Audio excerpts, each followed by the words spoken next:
How y'all dickheads doing? It is I, once again, Dick Record, coming to you live from the studio in New York City. I'm going to be doing a premiere draft of The Brothers War. It's been like a week. It's been like 3 weeks since my last stream, and I'm sorry about that, ladies and gentlemen. We got a whole bunch of new subscribers in the past like 2 weeks, actually. Mainly, I think, off the back of like a single clip. We'll get into that later, possibly. But before we get into that, if you like what you see, please, like, share, and subscribe. More importantly, come over to twitch.tv/dickrecord, link in the description, where you can catch me streaming video games and other assorted nonsense every Monday, Wednesday, Friday, and Saturday from around 4 to around 8 Eastern Standard Time. This is the Sunday stream where I just do my drafts, because I like a draft. Let's get into this. So my rank reset to, like, I think gold 4. So, we're gonna be clawing our way back up. We're hopefully gonna try to end the month in platinum again. And we have, I think, accumulated a total of like 90 something packs to open at the end of the draft format. So, looking forward to that. Curious what it's been like, realistically, I haven't drafted this set since the last time I streamed myself drafting this set. That's not true. I did drafts on Christmas Eve on the Twitch, which was a lot of fun. I just kept drafting. I was like, well, I have gems. I will draft with gems. And we basically went like essentially flat in terms of gems spent. All right. So click that ready thing. Also, I hope that you ladder grinders managed to get the discounted draft token the other day. It was like 2 days ago, I think. Come on, last filled seat. I see you there. I see you there hovering your finger over the button. Guys, go talk. What's your favorite archetype for this? I really like blue-black, right? Oh my god! Yeah, we're gonna take that Worm Coil Engine. There's no way we don't take it. It's the best card in this pack. Argoth is actually a really good card too. I would have taken that had Worm Coil Engine not been here. But Worm Coil Engine, there's just something very good about that card, right? Like, it's a 6/6. It doesn't do anything when it enters. It's a 6/6 for 6. Death Touch and Lifelink. If your opponent can't deal with it immediately, it will take over the game, right? Now, granted, there's a lot of spells that can kill it. Like, if there's that Exile spell in black, that matters a hell of a lot there, because it wouldn't get the dies triggered if it's exiled, right? But we're definitely taking the Worm Coil Engine. It is 100% the best card in this pack. Go for the Throat, also pretty good. Lay Down Arms, also pretty good. Argoth would probably be my real first pick, if not for this Archive card, which is so silly. And, as a Tron enjoyer, yes, the Worm Coil Engine has a special place in my heart as... Whew.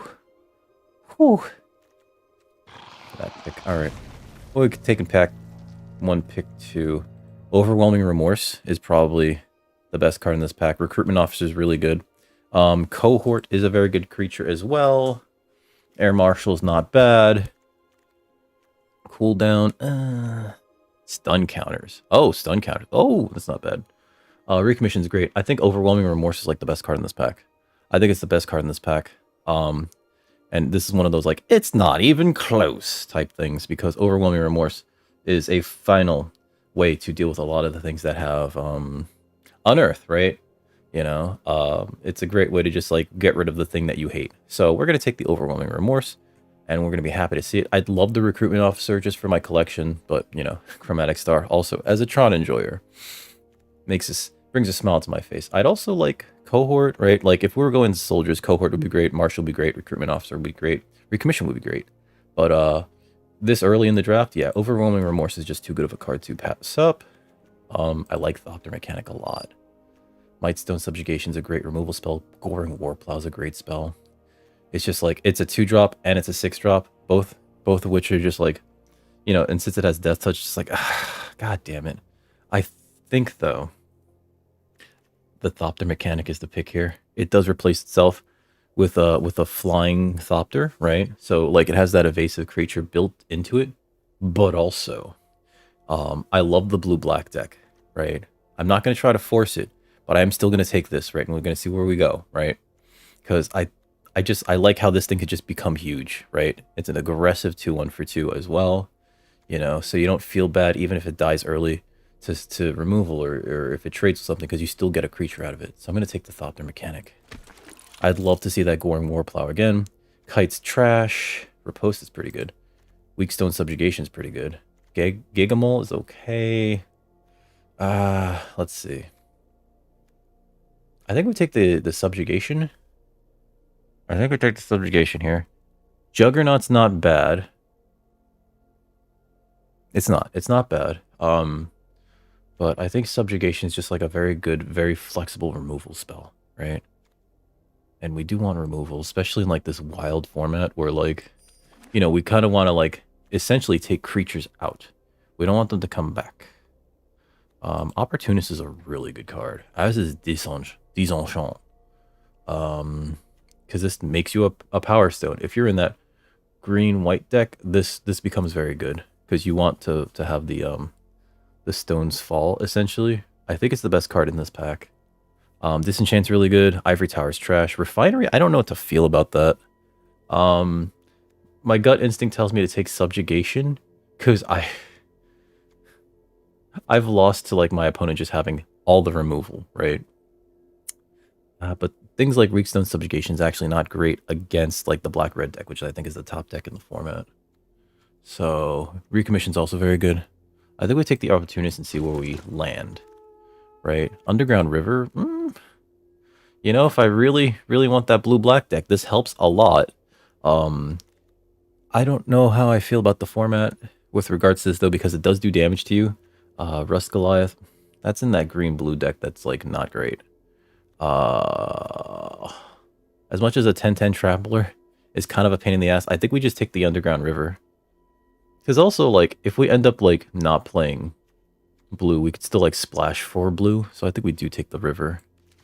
And, you know, sometimes you do want a rare draft. Unwinding Clock is not great. Blitz Automaton is probably the pick here. Boulder Branch, Golem is okay. Moment of Defiance is really good in the blue-black deck. Because sometimes you win combat, and then sometimes you also draw... Well, you always draw a card with it, but sometimes it helps you win combat, and it sometimes helps you stabilize. Automaton's great. This is a really good pack. Disenchant's good. Boulder Branch Golem is okay in terms of like helping you to stabilize against certain decks. It's kind of not really where you want to be though. This is hard. I'll take the Moment of Defiance for now. Haywire Mite's neat. Haywire Mite's actually really neat. Recommission's pretty good. Weakstone Subjugation is another Weakstone Subjugation. This is the one of the draw 2 or more cards payoffs. I kind of want to take the Trench Stalker actually, even though I know we'll see another one later.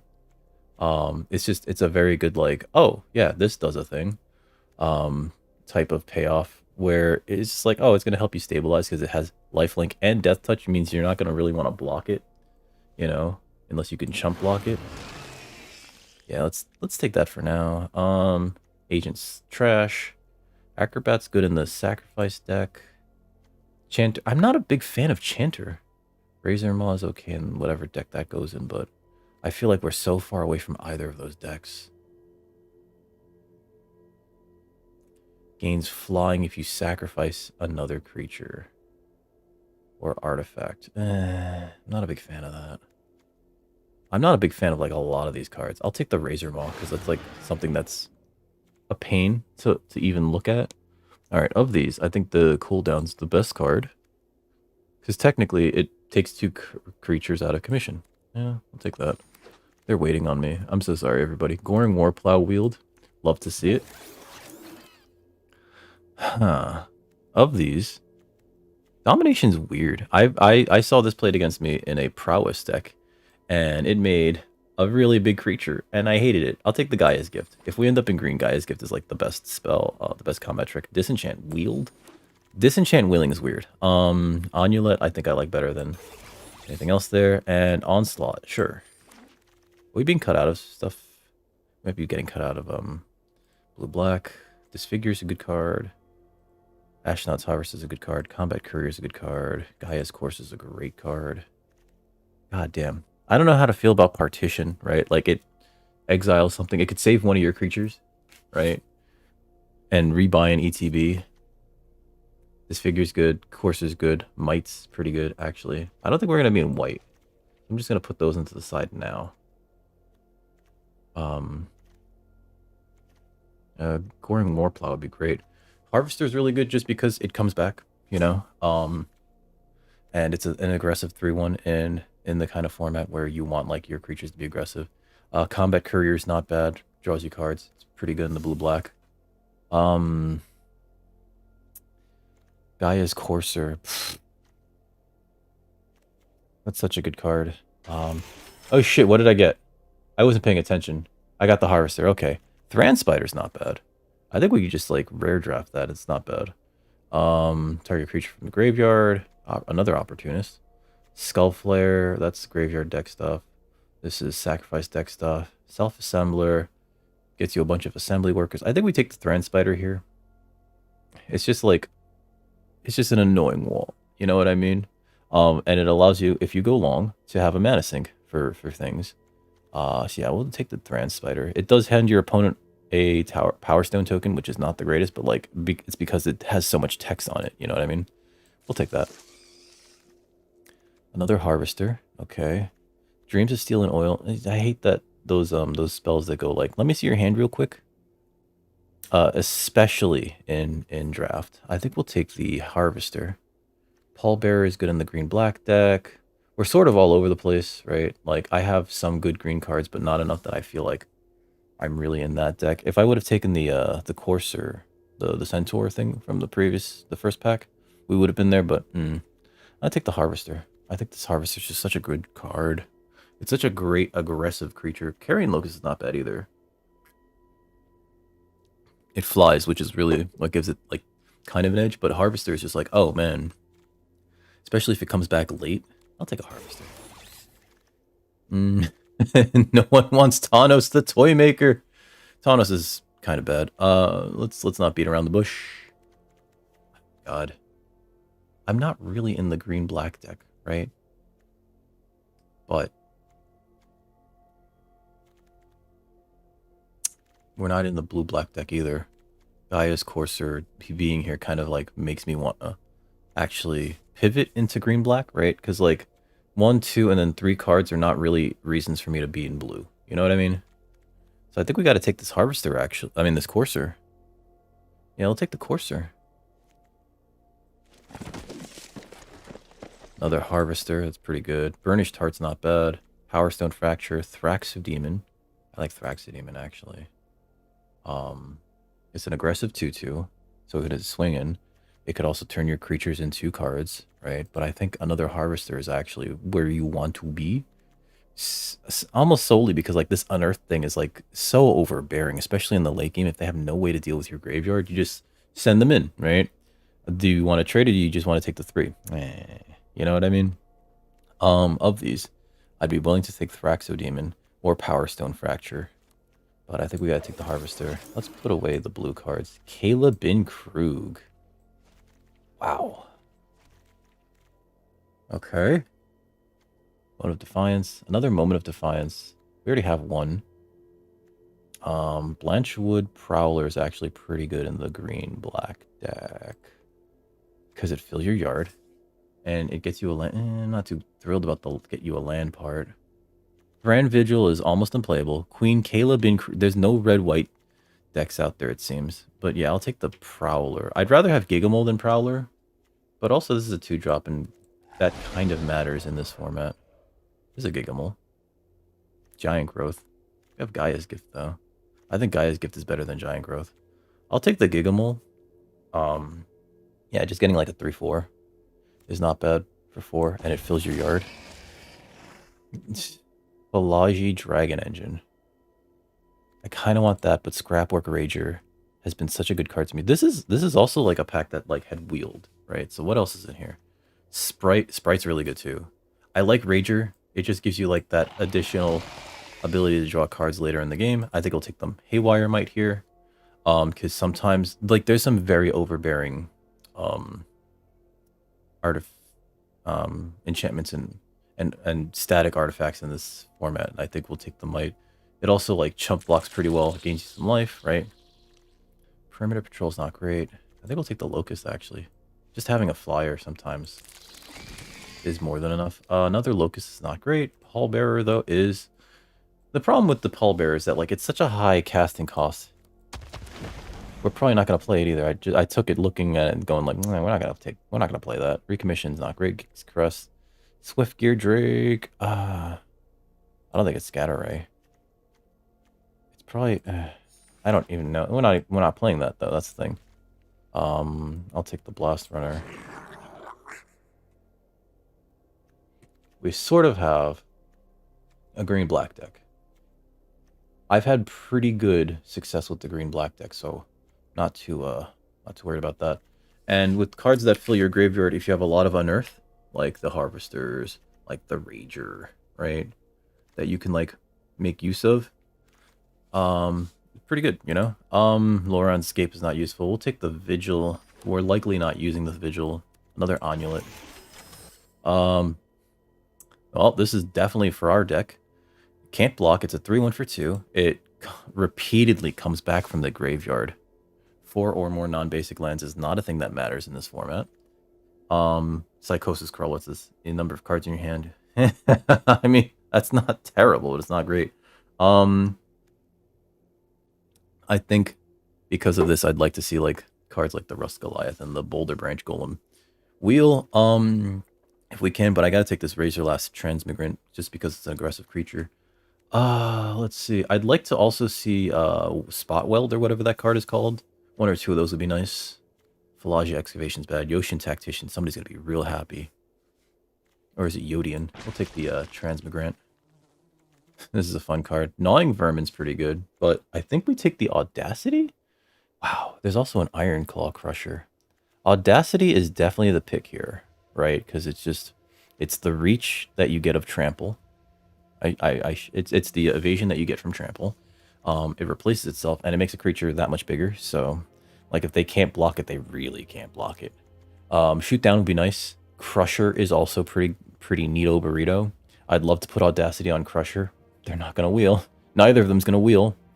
I kind of hope that Shoot Down wheels actually, but there's a lot of good cards in this pack. Take that Audacity. Saren Steelseeker is the kind of card that will win you games the moment it lands. We're going to take it.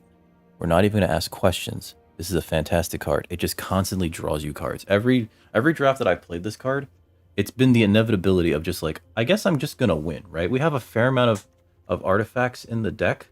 I'm not playing the Thran Vigil. We have a fair amount of artifacts in the deck that like it will matter. Our Gothian Opportunist makes an artifact, right? This is more for the green-white deck, but like, if you just get to play it, oh, it does so much work for you in terms of drawing cards. And it allows you to like put cards into your graveyard. Battlefield Butcher is 100% for this deck. I'd like to see Opportunist Wheel, as would I like to see possibly Gigamole. Maybe the unit too. Because this triggers every time, right? It's not like once per turn. It's whenever. Yeah, it's just once per... It's every time. So like if you play Stone Retrieval Unit, you could end up drawing 2 cards off of it if they're both lands. Or you could fill your graveyard. Both are neat. We take the Butcher here though. This is like the deck for the Butcher. Right? And it's not even close. I'd love the Opportunist though. And the Stone Retrieval Unit's like a distant third. But it's still like not bad. Wow. Whoever's in the black-red deck's gonna have a field day here. Ooh, Reconstructed Thopter. Yeah, I've won games just off of the back of this thing. Just, I managed to, like, put, I had to, what was it? Gaia's Gift it, and it became a 3/2, and then I ended up putting, Audacity on, and it was just kept swinging, and my opponent eventually killed it, and I just managed to unearth it, and it was great. It's great.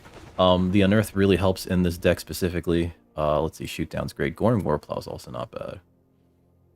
I kind of want another Goring Warplow. What are we doing in terms of removal? The Goring Warplow is so good, but I think we got to take a Shoot Down. No. Let's take the Goring Warplow, because it's so flexible. Yeah, let's take the Goring Warplow. It also plays well with, what's it called? Because it's really like a 2-drop. Yo, what's up, Mirage? How you doing? There's the emergency weld that I was talking about earlier. We definitely take that. It also makes an artifact creature soldier, which really helps with the Saren Steelseeker. We're definitely gonna take this. Yes, Mirage. I started doing streams of Magic Arena on Sundays just to do drafts and everything, and also because like it felt like a catch-up thing. You know what I mean? How's your weekend been, man? Let's see. I think I want to take the Soul Guide Lantern out of all these. The Haywire Mite's cute. I don't think we're going to need a second effect that gets rid of a non-creature artifact. Although, it's really annoying. And I'm still going to take this the Soul Guide Lantern. It might get cut, though. Let's see. Out of all these, probably the Rust Goliath, actually. We didn't get a Boulder Branch Golem. I didn't see a Boulder Branch Golem go around. So we're going to take this Rust Goliath. Maybe we cast it as a 10-10. Likely we cast it as a 3-5. With Reach and Trample. Yeah, I saw the post, dude. I hope everything's going okay now, though. Like, maybe you need to rest more. Maybe you need to, like, you know, have a good nap. Perimeter Patrol is... This is a ramp spell. I don't want the Airlift Chaplain. I'll take the Patrol, but I'm not happy. I'm probably going to cut that. A Gaia's Gift is not bad. Juggernaut's not great. We already have a Gaia's Gift, though. And I'm not taking another Pallbearer. So... Thanos Tinkering is trash, though. I'll take this. Wait, no, we'll take the Slagstone Refinery, just for the not the gems, the completion. Stone Retrieval Unit Wield. I guess that works for us. Power Blade's not good. Dredging Claw is kind of neat. Binge some Netflix. Yeah, you were looking for some shows. I was gonna recommend like some anime that I even haven't had a chance to watch, like Chainsaw Man. We'll take this for the completion, and we'll take the Union of the Third Path. What? I was gonna recommend Chainsaw Man, and it's just like, well, that I can't, because you'd have to download that. But I've been meaning to download it, you know. Let's see. We talked about this the other day. I have Netflix, and it's just like I don't watch anything on it, and it's just like, why do I even pay for it? You know. Let's see. What are we keeping? We got to cut like 8 cards. We have a good amount of creatures, I think, right? 24 creatures. All right, so we're going to cut like 7 creatures? Oh my god. Can we cut 7 creatures? They all do so much, though. All right, so this is really a 2-drop. We need to keep that. I can cut that. Wait, no. Yeah, I can cut this. We're not really in the draw 2 deck. This is a really good uncommon, though. I think we got to keep that simply because it draws us cards. Pallbearer is not good. Rust Goliath is a 5-drop, more than a 10-drop. We don't need the Underground River. Yeah, we don't need the Underground River, so I can cut that. Dredging. I took a Dredging Claw? I don't want that. Alright, let's go through each card individually. Yeah. Transmigrant's not bad. Seal Seeker's very good. Butcher's perfect. Yeah. Razor Maw, I'm not a big fan of it, but like it's a problem when it hits the board. You just wait. So I thought about doing that too, but I'm already like on the second to last tier, right? So if I lower my tier, I'm just gonna get lower resolution, and I can't have that because, like, you know, like the moment you get used to like HD video, right? And it's just like you can't go back. It's just like I can't do it. It's just this is not for me. Okay, Stone Retrieval Unit, that's gone. That's not great. It's not a great card. Perimeter Patrol, also not great. Thran Spider, we're gonna keep that because there's like sort of a ramp theme here. We have 43 cards. I can cut a land. I know that. Actually. I'm gonna cut a forest. We don't have anything that's like double black, double green. I'm gonna cut a land. Haywire Mite. These harvesters are very good. The welds are important. The Transmigrant is just like whoop, whoop, whoop, whoop. Yeah, the Soul Guide Lantern I think matters a lot too, just because it gets rid of something. Like sometimes you just don't want your opponent to have a thing. I think I had the 10. I think I currently have the 1080p, and yeah, I think to lower it for me would be like go down to 720. I can't imagine. I cannot imagine 720p. I mean, I can. I've watched stuff in 720p like on you know, stream sites online, you know, but I think we gotta cut the Carrion Locust.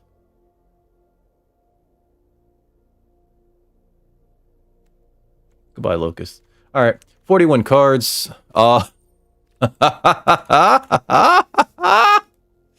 gonna go with 41 cards. We're gonna go with 41 cards. I promise. I promise this will be fine. We're gonna swap out the lands for some old Borderlands. The last thing that I watched on Netflix, there were two things actually. One was Uncle from Another World,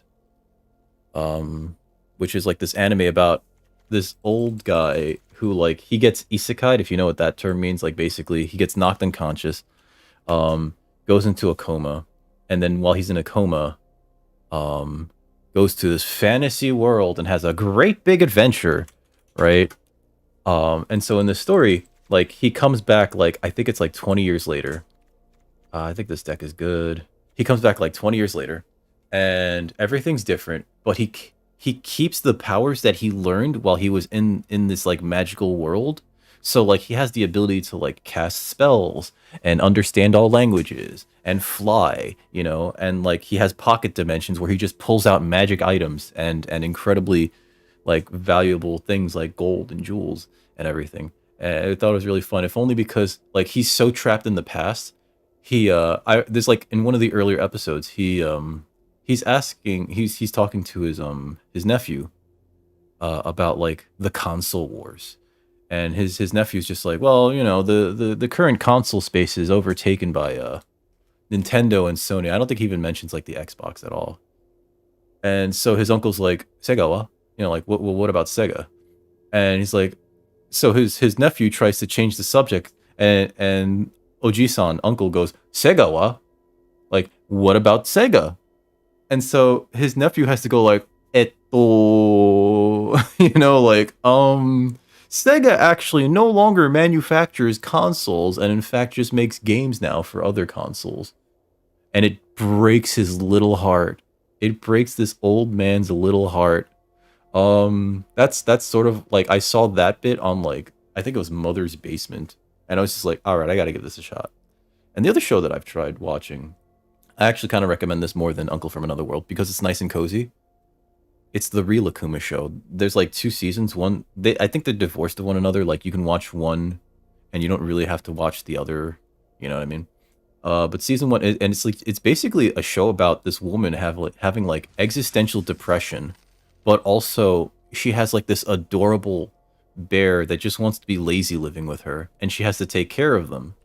And in the process, she learns how to like better take care of herself, I think, you know. But like you could tell she's so depressed. She's like so depressed. I only watched it in English. I should watch it in Japanese. I bet the intonations and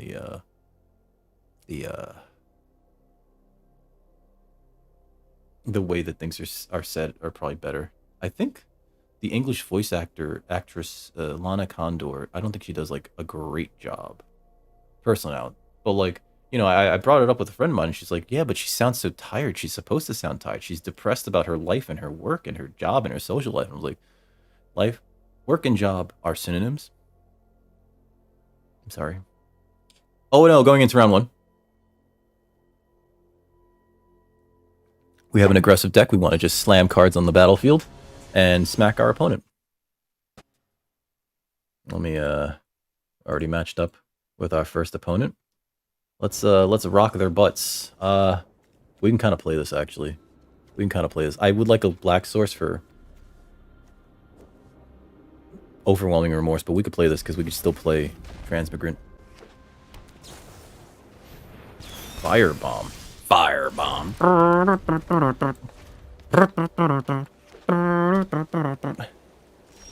We're better at communication. Probably nothing good can come of that, right? I think that maybe we'd have like better use of their properties, their IPs, but I still don't know if like our opponents got something in their hand. They probably have a flash creature, or maybe they're just slow rolling something. I don't know. Like I almost feel like it was their destiny to like kind of exit the console market.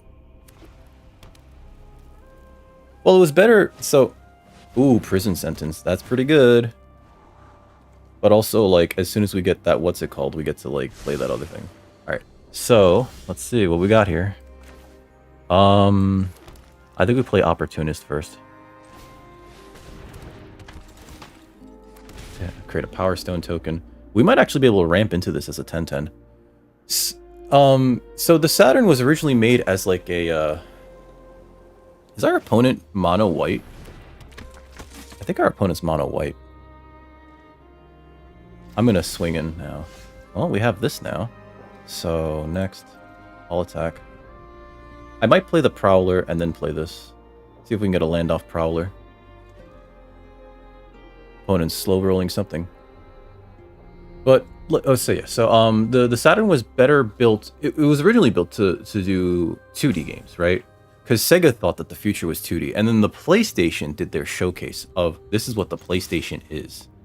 And as a result, I will trade for this. I don't actually care about their Phoenix Vanguard. As much as I want a Gaia's Gift save this thing, I don't think it matters. Let's see if they do anything. Okay. Prowler? I'm gonna see if I can hit a land. But, what's it? There's a... We lost that. Yeah, I'll take a land. Play that. Play the Haywire Might.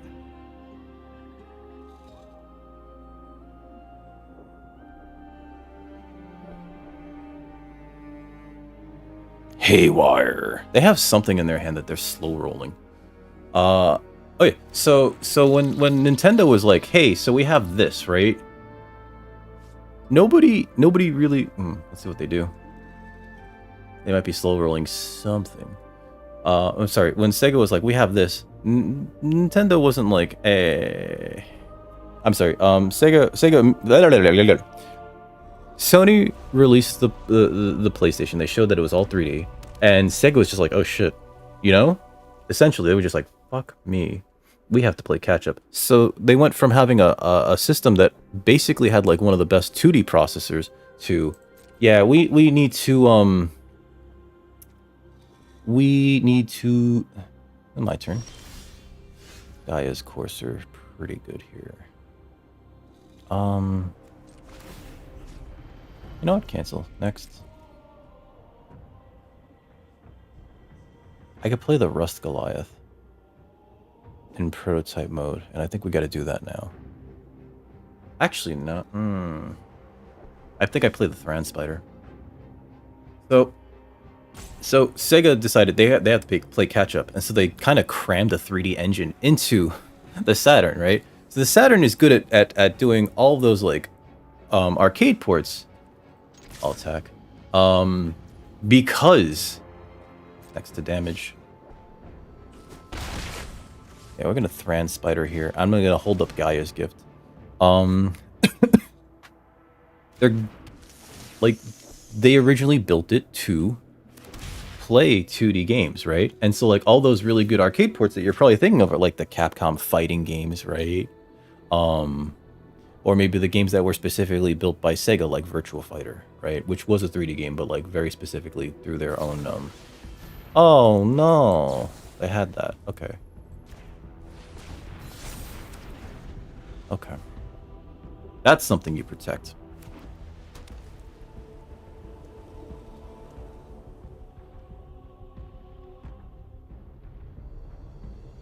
From a disenchant.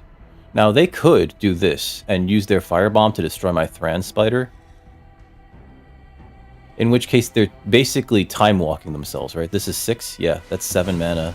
Alright. Sure. Destroy that. Gain 2.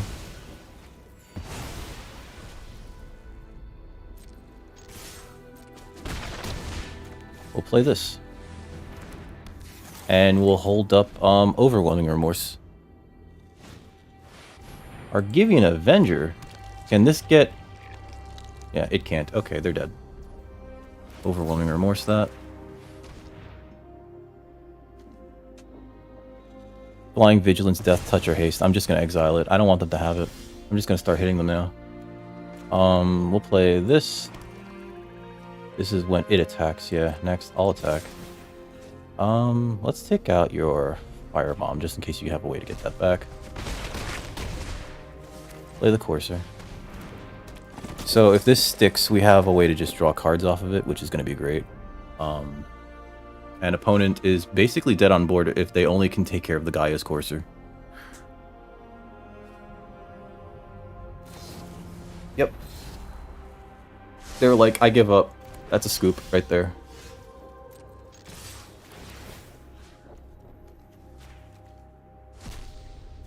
Draw a card.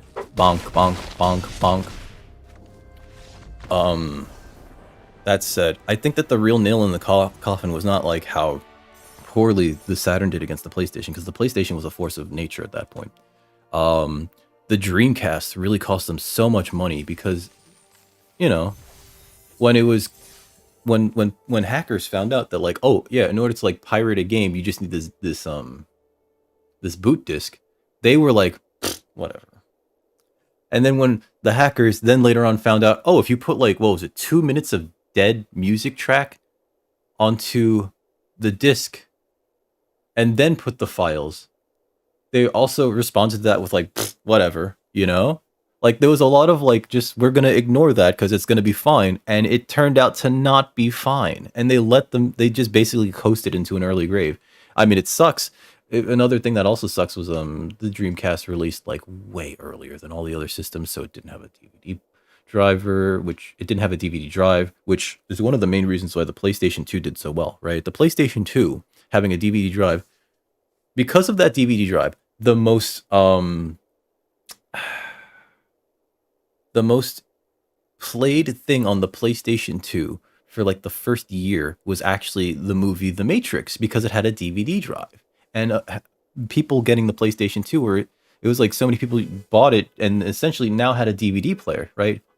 Households that didn't have a DVD player now had a DVD player because of the PlayStation 2. The same thing happened with the Blu-ray. Yeah. Then they did the same thing with the Blu-ray, right? The PlayStation 4 is like the cheapest, was the cheapest Blu-ray player you could get for a very long time. And I've had conversations with people where they were just like, yeah, I'm thinking about just getting a PS4 to get a Blu-ray player. And it's like, cool. Like, yeah, it's because like, you know, and so like it increased people's ability to like, Saren Steelseeker. All right, so Steelseeker into Harvester. Yeah, I'll keep this. It increased people's access to these things, you know. All right, so I don't need more lands now, but Steelseeker is going to draw me more cards. All right, Power Stone Engineer. This into this. We're actually not going to play this. We're going to play the Butcher first, because the Butcher can block the Power Stone Engineer way better. Opponent's trying to figure out whether or not they attack here. Yep, that blocks. I'll take it. Wait, was the Blu-ray player first put on the PS3? Or was it the PS4? I own like one Blu-ray player, one Blu-ray disc, I should say. And it'd be great if I stopped drawing lands. I'm gonna attack here. I'm gonna play the Butcher, because this blocks the Engineer pretty well. There might be a trick that the opponent could have at this point, like Moment of Defiance. But if they tap out first, then I'll block. It was PS3 first. Okay, so I made that mistake. But yeah, so then my friend was like bringing up the fact that she wanted to get a PlayStation 3 just to get a Blu-ray player. Okay, they don't have a trick, so they're not going to attack here. Perfect. All right, so we have Audacity. There's a few fun things we could do here. I'm going to attack with the Butcher, actually. I'm going to put Audacity on the Butcher. It's going to make it a 3... No. Let's see. They could still double block that. Alright, so...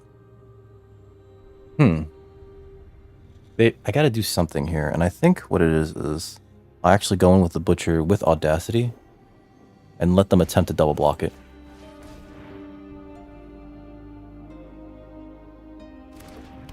Okay.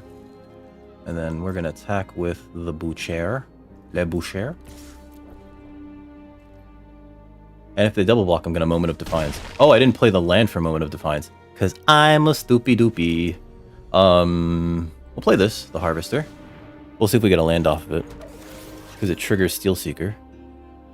I actually kind of want to draw that, but I'll put it in the graveyard for now. Because it fuels the Butcher, and then we'll play a land. Sony was backing...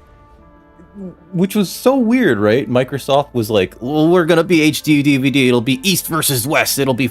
And HD DVD was the official format. That was like the agreed upon format for like everything. It was supposed to be the next true format. Like DVD was the next true format. And then, and I don't know how true this is. I don't know, but have you seen Tropic Thunder? There's like a scene in Tropic Thunder. Opponent is stuck on lands. Let's see. I think I send... No, I don't send this after them. I think I send this and this after them. And then if they try to block, we have Moment of Defiance to like basically clear their board. Oh no! I should have taken that. I should have played that then. I'm stupid. I'm a dummy. I'm a dummy dumb. It has to exile something, that's why.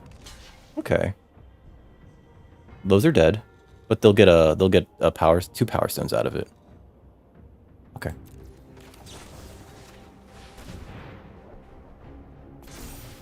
Ah! I would have gotten a land off that other thing too. Okay.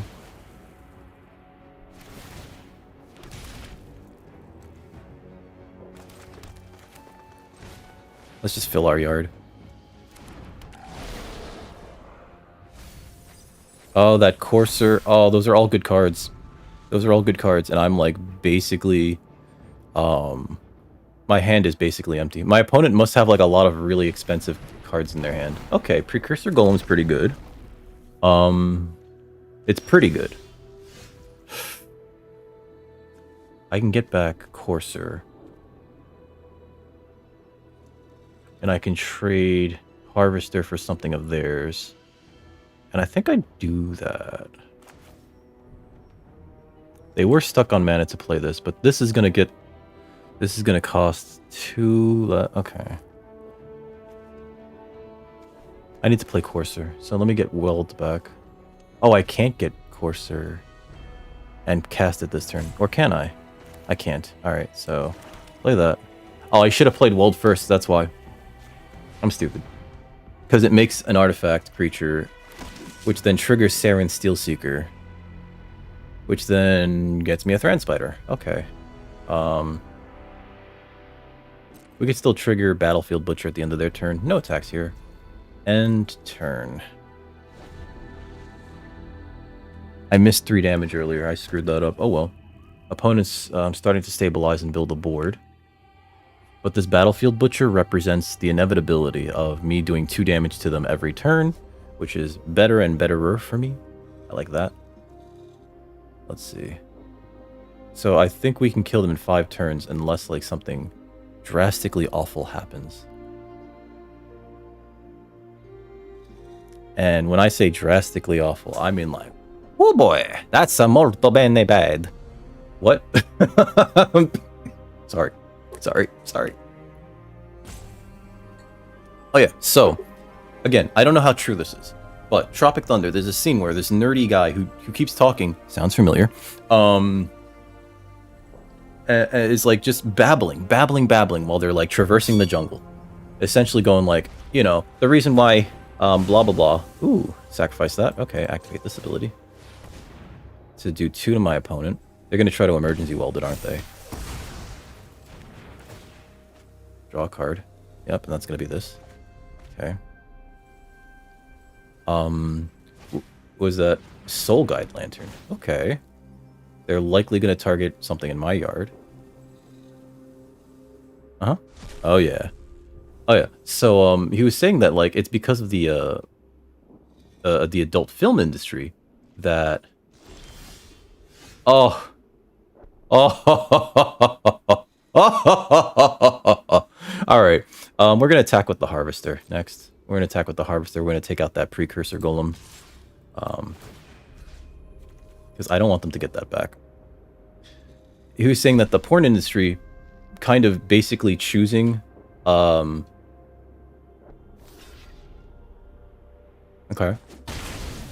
Choosing to back let's play this. Blu-ray was really what sealed the deal for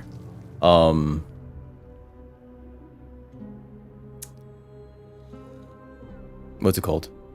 They have a disenchant. They're slow rolling that disenchant and they're thinking about it. This is now the time to use the disenchant. Oh, yeah, reveal that. Play that. Oh, they were waiting on me. I'm sorry. He was saying that the porn industry going with Blu-ray essentially is what caused HD DVD to die. Out of all things, it was the porn industry. Alright, so they might have a kill spell. If they have like Agonizing Remorse, I'm sad that Wormcoil is going to go, but it is what it is.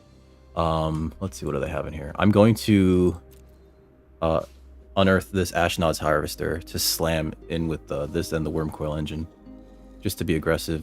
If they want to get rid of the Wormcoil engine, they can double block it, but it replaces itself with 2 bodies. Opponent's big think right now. The Gaia's Courser's not worth playing yet, simply because, like, if they have removal... I mean, they might be holding removal just to hold removal. You know? Actually, if the opponent can't deal with Wormcoil engine, I think I send the Harvester... Oh, Steel Exemplar is pretty good. Alright, so that trades with the Wormcoil engine. That's bad. Unless... it was the... Okay, so Gaia's Gift is in our graveyard. The porn industry killed Betamax? Aww, that's a shame. Alright, so we're going to send in the Wormcoil engine and the Harvester. Oh, we got to send in the Wormcoil engine. And then I think we play the... Well, let's see. Let's see what happens, because the Wormcoil engine is going to replace itself with 2 bodies. To the point where, like, the Steel Exemplar doesn't matter. Yeah. Like, the trample on the Steel Exemplar does not matter. Okay. Replaces itself with 2 bodies. Yep. I get 2 cards, possibly. Yeah, reveal that. I wouldn't mind that. Let's see, we'll play that. Gaia's Courser matters here, and so does Thran Spider. What do we have? 4, 5, 6, 7, 8. I can play both.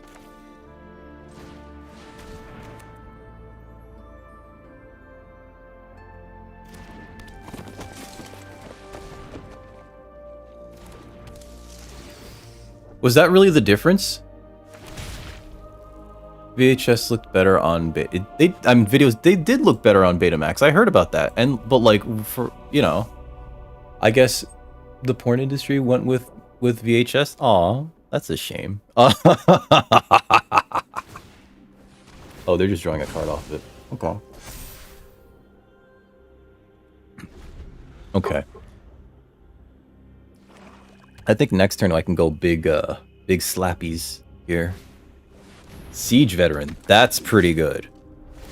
That might turn the tide of this whole fucking battle. Yep. Okay. I'm gonna send in this. I'm gonna send in this. Let's see. We're gonna bring this out. We're gonna unearth that. Let's see. Do we get a land? I would like that, actually. So... next... and we could use this to get that card out of there. Okay, so that's not bad. We're gonna hit them with that. And... I think with this act... no, not that. I'm sorry. Oh yeah, this is, got haste, so it's gonna go away anyway. I'm gonna take out their Steel Exemplar, because they might have a way to get that back. 15... okay. A Blu-ray can... wow. That's a lot more. Okay, so next here...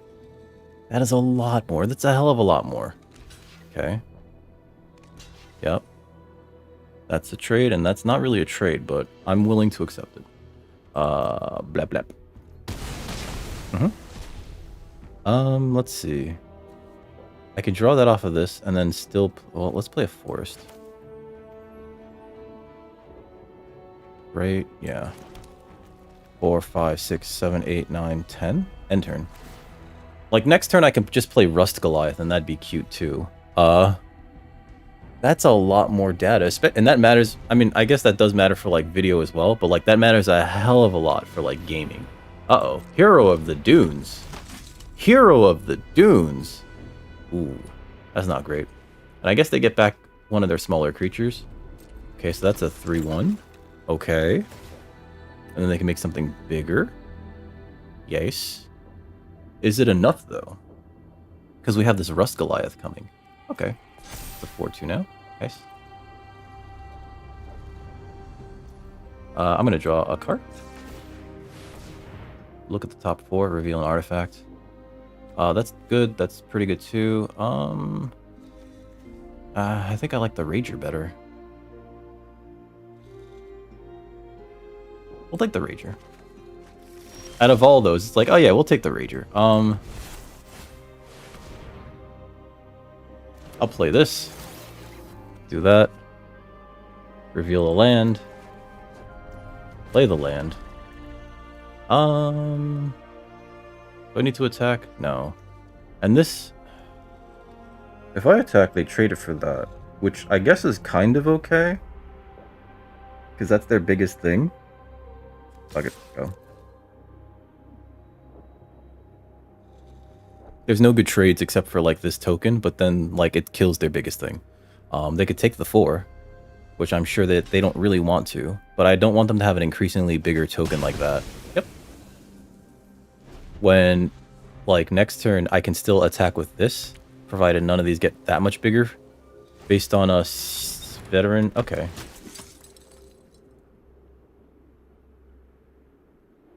Okay. It's a 4/1. Ooh. Oh, wow. These are big boys. Okay. So they're going to double block this Rust Goliath, which means I need to send, like, essentially the crew. Okay.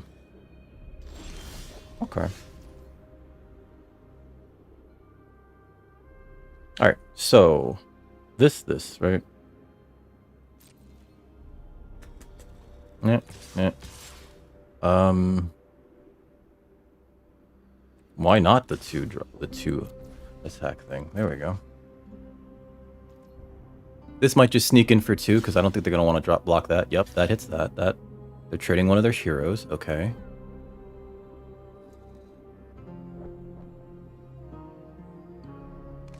Okay. They're trading their board away. They must have a spell to like. They're at 2. They must have a board wipe or something to get stuff back from the graveyard. Okay, resolve all. Huh? Oh, that's right. It makes wieners. Okay. We'll play the Rager to get a card. Maybe 2. We'll do that first. Yes, reveal the land. And then we draw a card off of that. That's another land. Harvester.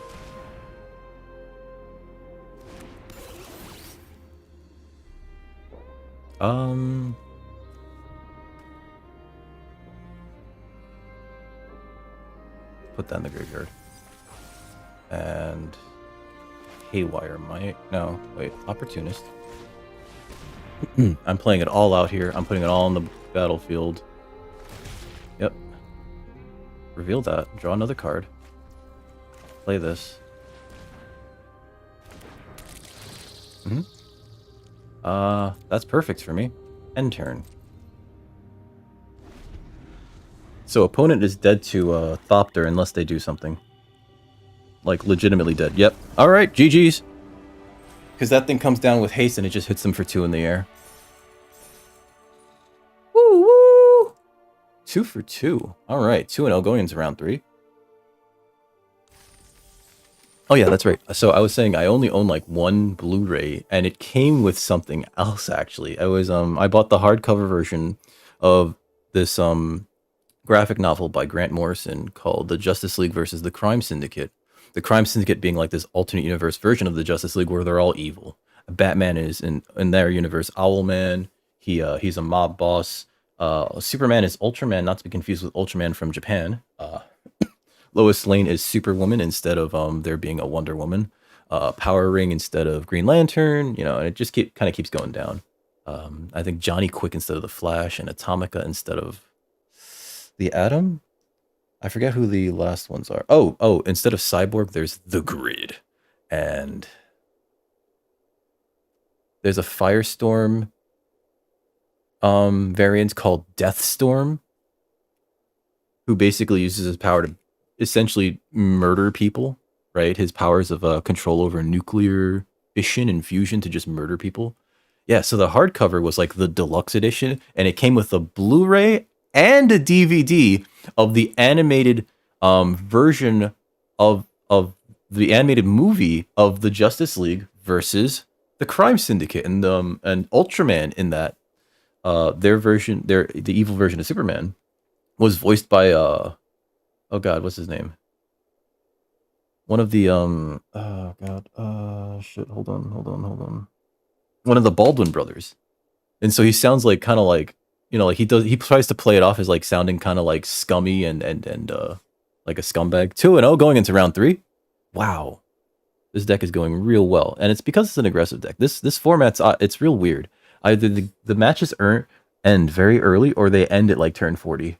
But more often than not, the aggressive decks will win out in this game, in this format, over the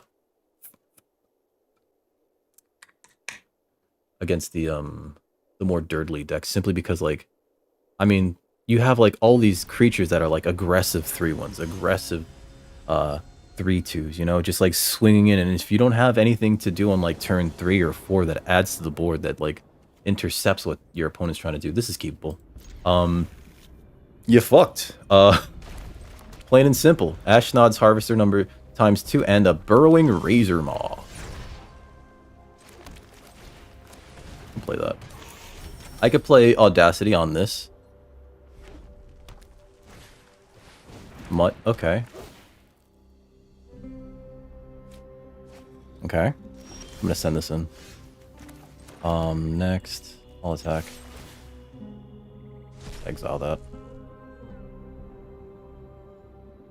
Do they want to trade? I think the trade makes sense here, but let's see where they go with this. Yeah, it makes sense. Bonk. Yep. I played a land, so we're going to play the Burrowing Razor Maw. The 4/2. Which they didn't know about. If they knew about this, they wouldn't have blocked. Because the 4/2 is way more of a problem. Sorry, opponent.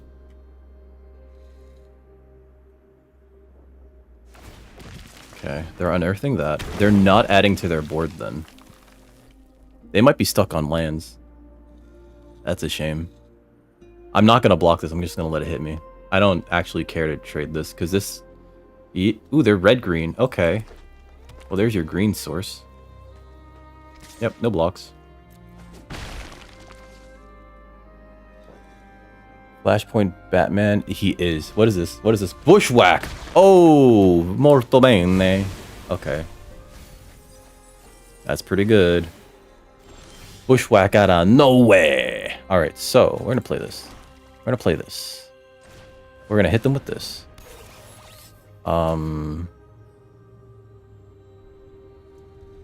This is not the time for this, actually. We're gonna play this.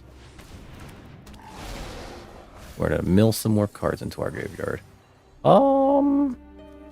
Decline. I don't need a land. I need to get some more hits in. But yeah. Yeah, he was, wasn't he? Starin Steelseeker. Okay, that's very good. Horn Stoneseeker. Alright. That might draw them a land. Okay. Our graveyard is full. I'm gonna play this. I'm just gonna send in all this shit. We're gonna have a very aggressive turn here. Hajar?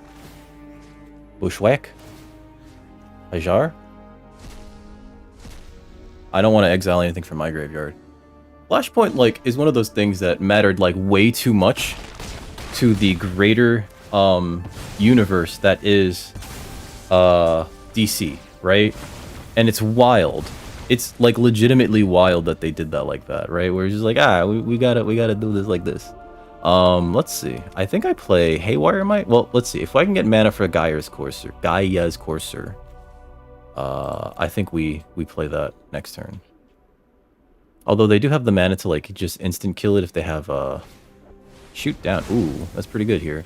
I don't know if that's a good use of shoot down, but it's good here. Let's see. Razor Lash Transmigrant. And we'll play this. And I think we'll put Audacity on this. So if they kill this somehow, I still get a card off of it. Now they're probably wondering or wishing that they still had that that shoot down. They might be looking for another one. Yep.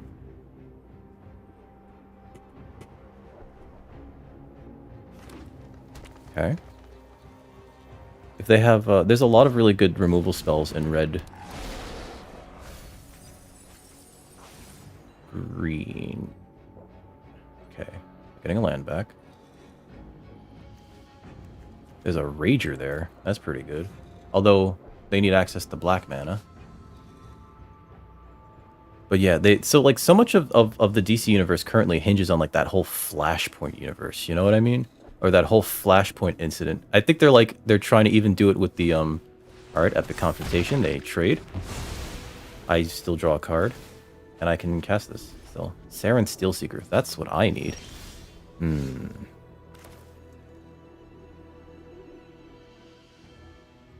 Okay, we'll play this. We'll play this. Next. No attacks. End turn.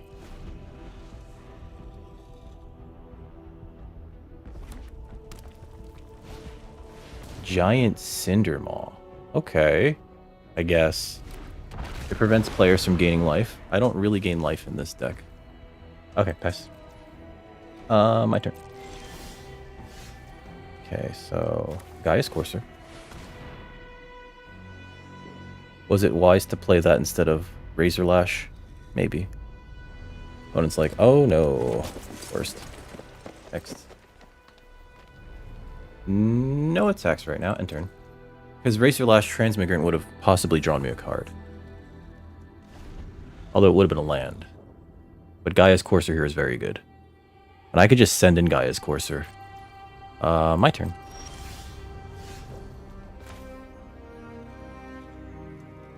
Oh, this gets a +1/+1 counter on it too, even. That's kind of neato burrito. Alright, so that triggers my Saren Steelseeker. Reveal that, I'll take a land. Play that. Next. I'll attack with this. Draw a card. Yep, Battlefield Butcher is very good here. Opponent might have like a combat trick here, which would be very bad. Gaia's Gift, yep, that's pretty bad. Alright. I mean, these things happen. End turn. I think next turn I play Battlefield Butcher and we could start just like dinging our opponent. Sentinel Stalwart. Oh, they can now cast that with Sentinel Stalwart, which is not bad, actually. Faith. My turn. Okay, so what's in my graveyard? I think I'm going to hold on to the Emergency World for now, because I don't really need to do anything with it. But we will attack with Razor Lash Transmigrant.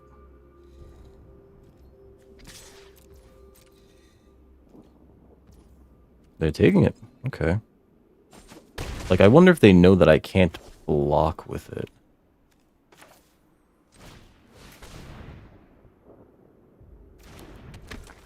And we'll play another land. And I'll end my turn. Like, I can't block with the Transmigrant. But maybe they don't want to trade their Cindermaw for it, because their Cindermaw represents, like, the best thing that they can do right now in terms of, like, getting damage in. Okay. Battlefield Butcher. I mean, not Battlefield Butcher. Scrapyard Rager. Resolve all. Yep. Makes sense, makes sense. I likely...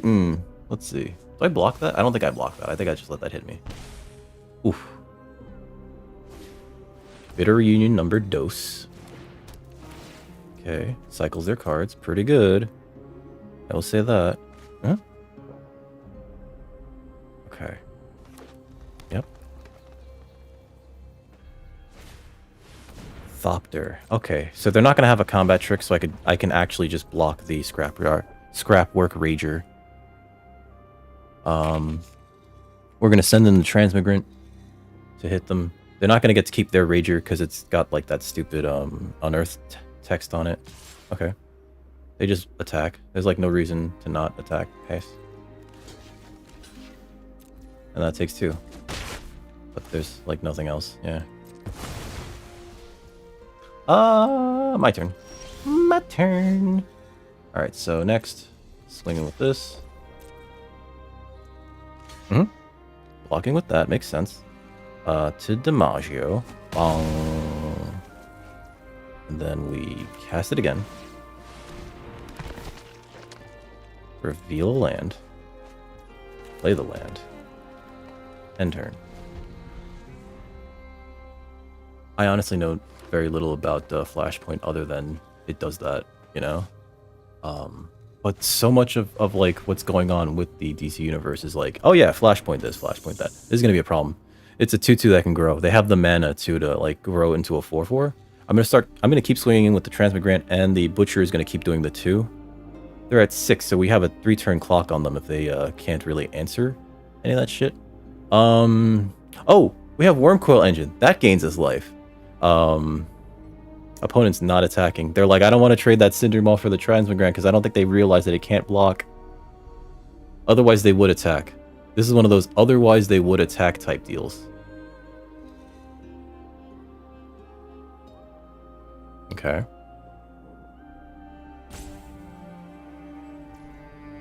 Pass. Activate this for free. Just do 2 damage to my opponent. Yep. My turn. Okay, so we're gonna send in the Transmigrant again. It doesn't gain us life, unfortunately.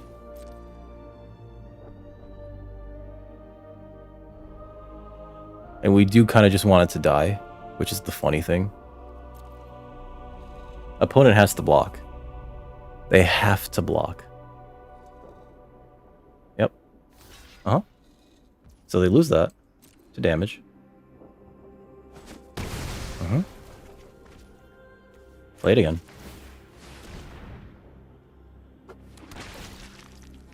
Reveal the top card. Reveal if it's a land. You reveal it if it's a land. And then end turn. Yep. 2 counters. That doesn't really matter. 4 damage doesn't really matter. Because I can block... Oh no, I can't block it with Haywire Might. Haywire Might cannot block that. Mishra's Research Desk. Like, not bad. It draws them a card, possibly. Well, they get a choice, actually. Oh. And they can do it, like, twice, which is real cool. But our opponent's dead. I don't know if they know that. Okay, cool. They get a 1/1. They're dead on board. Opponent's dead on board. They're just looking to see what they can get. Uh-huh. Resolve.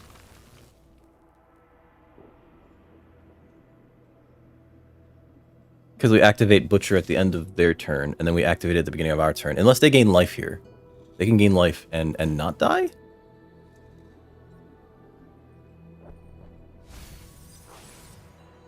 Yeah, Scrapboard Cohort's not bad, actually.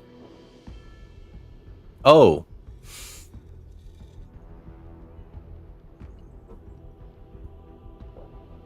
They put in the graveyard. That's not wonderful for them. Mm-hmm.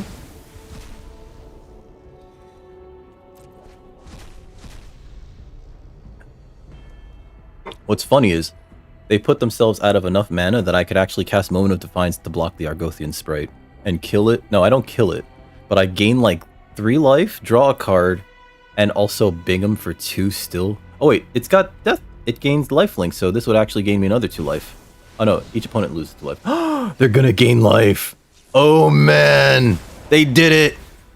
Mad Lads actually did it. Resolve all. They're gonna gain 3 life. Not bad, not bad. They're buying some turns. They're buying some turns. They did it. Mad Lads did it. Alright. That's kind of cool. Not gonna lie. Now, if they send it in, Boulder Branch Golem would have been much better at 7. I guess they were digging for it, right? So. Okay. Yes.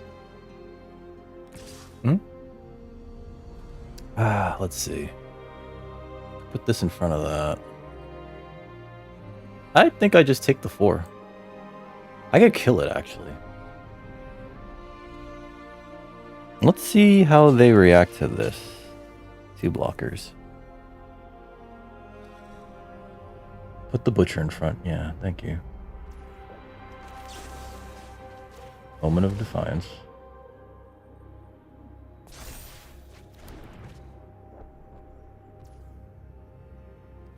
We're gonna gain 3. They're gonna lose that thing. End of their turn, we're gonna do this so that they lose another 2. Oh, they blinked.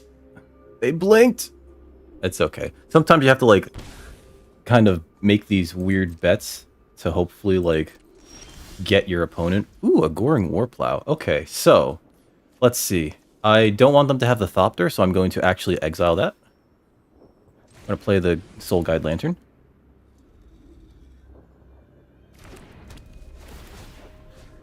Let's see.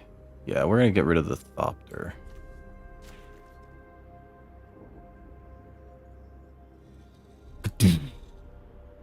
It's gone. Okay. I think we get to possibly... Yeah, we draw a card off of this. Play the land. Next. They are... I'm going to send this in. I'm going to send that in. Likely they realize, yes, they have to block the Transmigrant. Bong. Okay, play it again. Get that. Reveal a land. Done. I think that's the end of my turn. I'm likely going to... end turn. I don't think that they have any spells that, like, get them a lot of value out of their graveyard. Right? Exiling that Thopter kind of took away a certain amount of inevitability that their deck represented.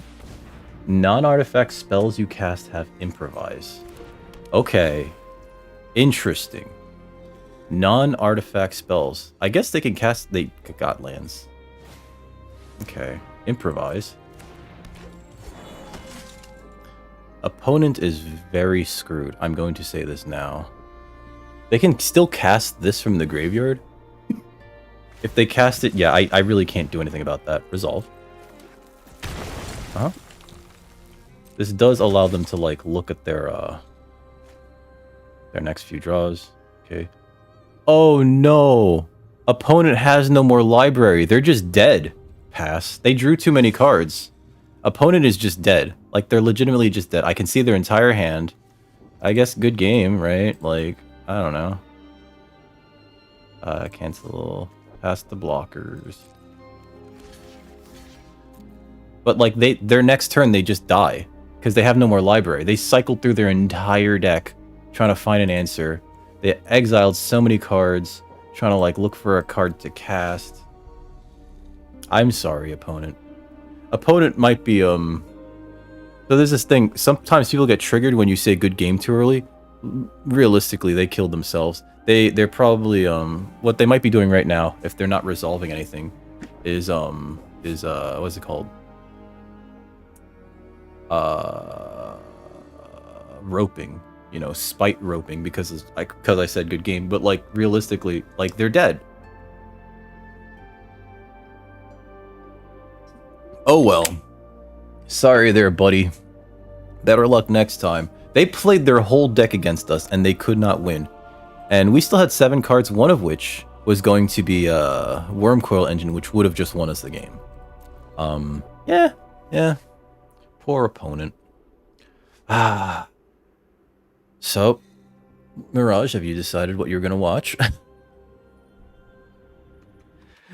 Let's see. I'm gonna alt tab out and we're just gonna, like, I guess check the weather? I don't know. Weather's actually been pretty nice. Uh, Today, like for whatever reason, the heat's been on, and it's like 40 degrees out. Like that's not bad. You're gonna watch Wednesday. Ooh. Yeah, yeah. They're like spite roping or something. They're just like so upset that I said good game because they were dead. Rip in peace, buddy. Rip in peace. Uh don't be like this opponent, guys. Let's see. I'm on let's see. Okay. It's 61. My god. Maybe it's like really humid cuz like when it's really humid but like chilly out, it feels colder, right? Like it hits your bones harder, you know? Let me see. Streaming mode is enabled. I don't know why that is. The other day, Dallas Hunter, he told me this code for Donkey Kong Country. He was like, God damn it, I hate that game. He was like, so like apparently if you type in barrel, BA right, A left on the race game thing during the select save file thing, you start the game with you start your playthrough with like 50 lives instead of like 3, so you don't have to like go back to Donkey Kong's hut, go inside, grab the life, and grind out lives like that, which is the most boring part of it.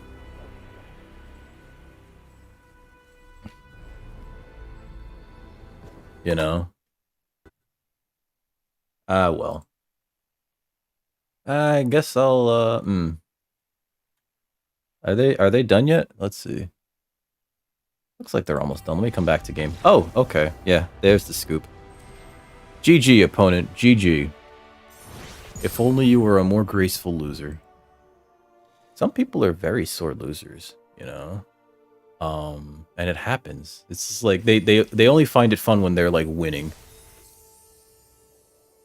No, you're not, Mirage. You're one of many. Like, there's a lot of people out there that love Donkey Kong Country.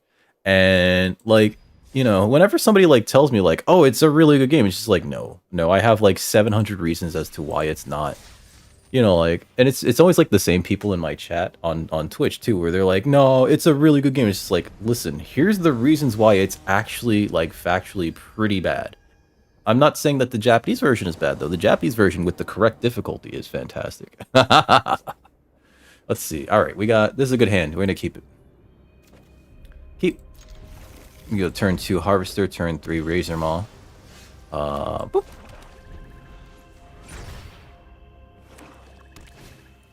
But yeah, you're in pretty good company, though, with that, because, like, it's not a terrible. It is much easier, actually. The Japanese version is just like, oh, they're playing the deck I want to play. They threw out a Power Stone Fracture? Wow. I guess they have a lot of removal. So, because in Japan, at the time that game came out, you couldn't, you couldn't sell used games, and you couldn't, let me just hit him.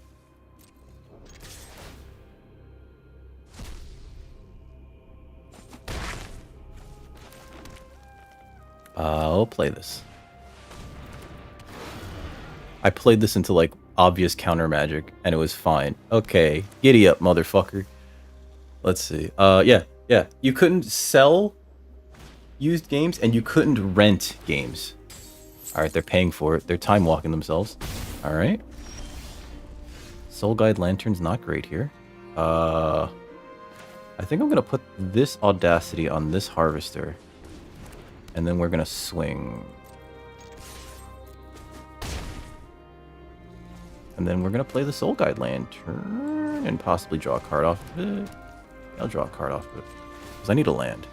But yeah, since you couldn't, there's the land. You couldn't rent video games in Japan, and you couldn't sell used video games in Japan. What happened was, overwhelming remorse. Oh no, but I still draw a card off of Audacity. Yeah.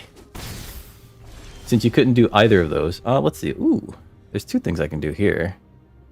Well, I'm not gonna emergency weld anything currently. I think we could play the... You know what? Seal Seeker? I have the perfect solution. A Goring Warplow. Enter... Get me one of those.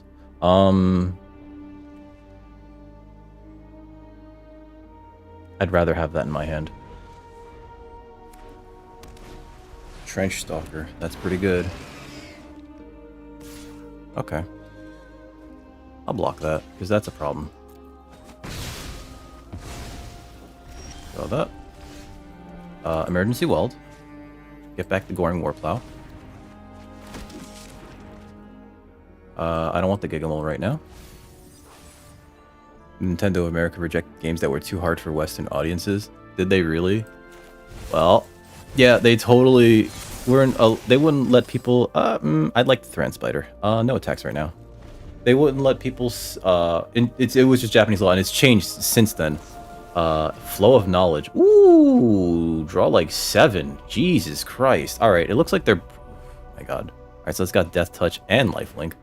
I will still block that with this Goring Warplow. I will still block it with this Goring Warplow. Yes, yes, yes. Okay. It's not like that thing suddenly developed. What's it called? But they did get like some space essentially to do stuff. All right, so I'm gonna play the Thran Spider. It gets me 2 triggers off the of this for Steel Seeker. Hopefully we draw lands here. Don't want that right now. Wouldn't mind it in the graveyard. Reveal that though. Play this. Next. All attack. The next big creature they cast, I'm gonna Overwhelming Remorse it. Yep. So yeah, they made the Japanese versions of these games end turn. Not easier, but like they increased the difficulty of the American releases so that you couldn't beat them in a single sitting, essentially. Pass. Remorse. If they have counter magic, this is when they use it.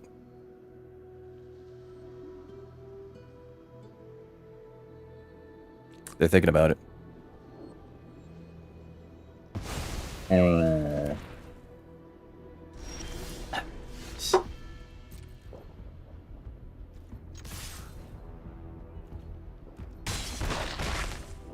Okay, Rager.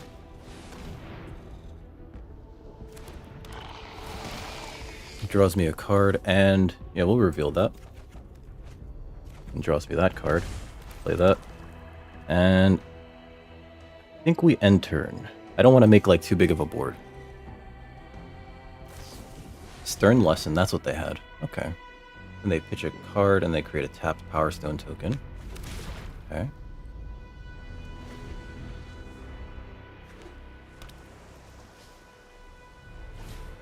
Might Stone's animation, not bad, not bad. I keep this back. I'm gonna bring in the Thopter though. And the Butcher. I'm gonna cast the Thopter as a hand check. Oh, they got 2 of these.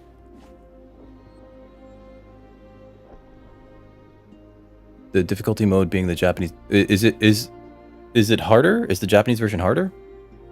Opponent is really got like a good they really have a good board state now, which is not great for me. But they're tapped out, which is great. Gaia's Courser makes it so that these Might Stones animations aren't as good. You know, it creates like a nice wall. That's also pretty good. I'm gonna play this. We're gonna get in for 2. We're gonna reveal that. Play that. I'm gonna send this in. Gotta play the Courser. Yeah, I'm gonna play the Courser. Because it blocks these very well. It is harder. Okay. They take twice as much damage? That's kind of effed. That's kind of effed in the B. That's pretty effed in the B. Wing Commando. Alright, alright. That's pretty effed in the B. Alright, so 5, 6, 7, 8. Okay. Well, we're not attacking here. So we're gonna play this. Yeah, that's pretty effed in the B, my dude. Alright, we're gonna play that. We're gonna play this. And I don't think we play... maybe we do play Prowler. What do these decks look like? 16 versus 11 cards left. Opponent might deck themselves. I don't think that they have any... We'll play this. Oh. That's neato burrito. Is there anything in their graveyard that I want to take care of? No, not right now. Next. No attacks. I could still play the Harvester. Nah, let's not do that. If you're used to Mega Man 2. I'm not used to Mega Man 2. That was like... So that was the one that when I rented it back in the day, that was the furthest one that I ever got into, right? But that was because I could kill 2 bosses as opposed to 1 bosses for Mega Man 1. And then I never played Mega Man 3, but I always assumed if I played 3, and if I could kill 2 bosses in 1... Or if I could kill 2 bosses in... If I kill 1 boss in 1, and 2 bosses in 2, then I definitely kill 3 bosses in 3. And it's only a matter of time until we get to Mega Man 8! Ooh, Urza's Command. Urza's Command. Alright, so what we got here? They're gonna... That's a pretty good spell. They made a 4/4 that gets +1/+1 for each... Whatever. Yep. Oh, now I can't block this. That's pretty bad. It's a 4/4. Oh, no! Yep. Yep. I'm not blocking that. You crazy? Let's see. 1, 2, 3, 4, 5, 6... 5, 6, 7, 8, 9. Opponent likely has mana for the things that they want to do, so we're just going to cast this from the graveyard.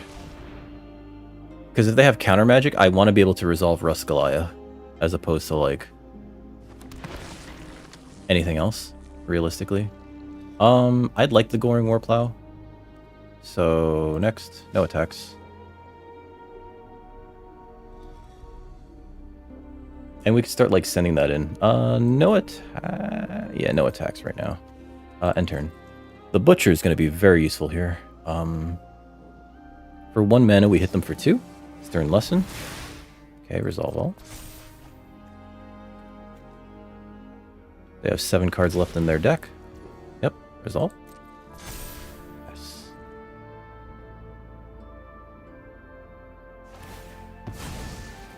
Yep, resolve. They wanted to see what I kept. Yes. Yeah, the blue deck that they're playing likely has a counter spell. And they might be holding it because they've gone through their entire deck, essentially. Yep, they draw another card. So they have 6 cards left. Yep, 5 cards left. I think we just, like, eke out survival based solely on... Oh, they're going for it. They're going for it. They can't win. They can't win, though. There's 3 cards left in their deck. They have 3 turns left to live. I don't even need Battlefield Butcher anymore.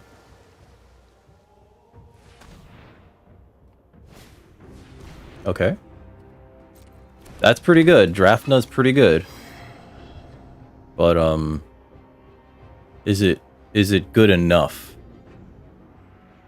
Is a bit more oh, no. No, I was supposed to be able to get through 3 bosses. No, I went back eventually, and I think I beat Mega Man 1, but I save scummed so abusively. I was just like, yes, I'm going to save every time I hit this enemy with pellets.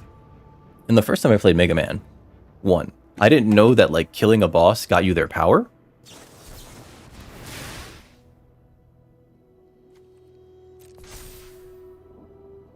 Tap 2 target creatures. Okay. I don't think I'm dead. Like, I still don't think I'm dead. Yeah? Yeah. Okay. Pass. Okay, so put this definitely in front of that. That prevents 6 damage. Put this in front of that. That prevents 6 damage. Put that's 6 damage too. So put this in front of that. Put this in front of this. And I don't really need the Saren Steelseeker anymore. I kind of want the Saren Steelseeker. Oh, is it? No, they're not tapped down forever. They're just tapped down for the next turn. Yeah. I think we just take the last 4, right? 8. It's 8. Oh, man. If they have a combat trick, there's no combat tricks in blue.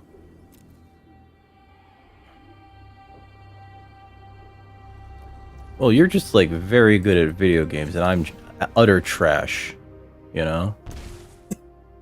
Like, I'm very bad at the video games. Bonk, bonk, bonk, bonk, bonk.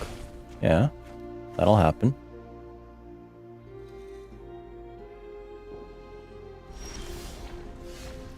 Okay.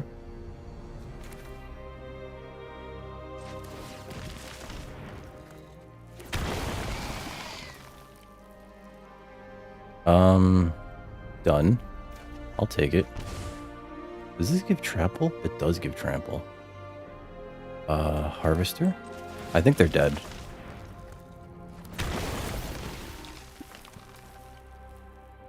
I'll put that in the graveyard.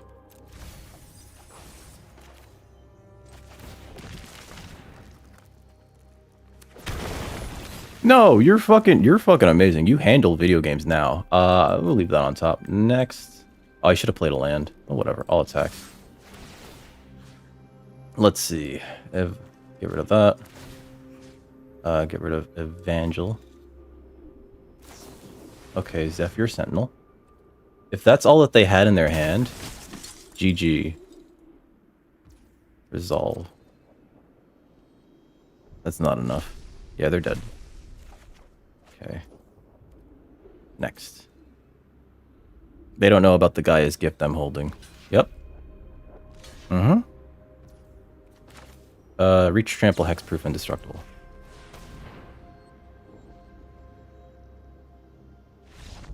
GG!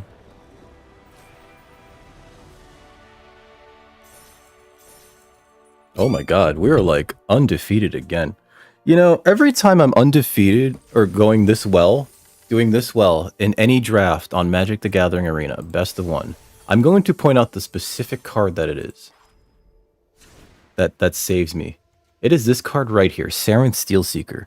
The fact that it's just like, especially in this format, oh, I got a free artifact for no good reason. I do want to draw this land. I play that land. You know, like it keeps drawing you cards, and it lets you have these very, very good curve outs, which allow us to then like eventually get to the point where it's like, oh yeah, Rust Goliath, yeah, as a 10/10. Yeah, this deck has been functioning like an absolute unit. We're undefeated currently. We're 4-0. We've already gotten our entry fee back, actually. Let me see how far along we are in these kill 25 your opponent creatures, white or black spells. We gotta cast more black spells. This is a half black deck. Whatever. GG opponent. But yeah, like it's funny because like when we were kids we had much better reflexes, you know? Opponent goes first. This is fine. I just need a green source. Famous last words. They're already going for the Evolving Wilds. Usually you wait for your opponent's end of your opponent's turn. Green source, perfect. Hashtag let's go. Alright. They likely have counter magic for this. It's very good at what it wants to do. Zephyr Sentinel as that. Okay, I'll take the 2. That's fine. Wing Commando, sure. Play this. We'll exile that. Next. I could kill. Yeah, I don't wanna. Okay. Bonk. We'll play the Razor Maw. Just like any card that, especially in a limited format, like limited, that draws you extra cards for something that you're gonna do anyway, is just very good. Opponent's trying to race us, it looks like. Yeah, they're in the blue-black draw too. Okay. Attack with everything. Yep, hit me for 5. They might block with the Thraxy Demon next turn, and I'm going to use Gaia's whatever to save our creature if they do that next. There's nothing to exile. Yep. Gaia's Gift. To give it trample and indestructible and a token. Just hit our opponent for more damage. We're going to Soul Guide Lantern that creature away. And we're likely going to use this to draw a card next turn. End turn. Now opponents got to rethink their life choices because I have a 5/3. Scrapwork Rager. So they likely don't want to, like, just swing out here. Okay. Pass. Or they do. I'm not their real dad. I'm not their real dad. My turn. Okay.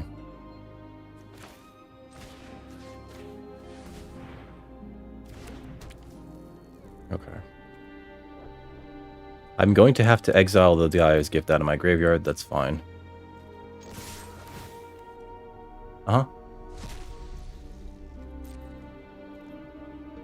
Yep, that prevents some damage. Alright.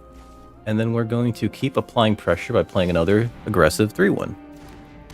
Oh yeah, but like in limited formats such as this, if you have any cards that allow you to continuously draw cards, alright, Subjugation's not bad, Resolve All. I don't have anything that'll sacrifice that, which is unfortunate. But I do have that green thing. Ooh, that's pretty good, Resolve All. Do you think they make the mistake of tapping out here? Yep, pass. Alright, they didn't do it. They didn't do it. Alright. Aww. Okay. My turn. We're very close to, like, just dying here, which is kind of rough. Okay, so, what do we do here? I guess we have to play this. We might actually lose this, because they're definitely going to, like, block this with the Esper Sentinel. You Battlefield. Yeah, I'm going to take their Rager.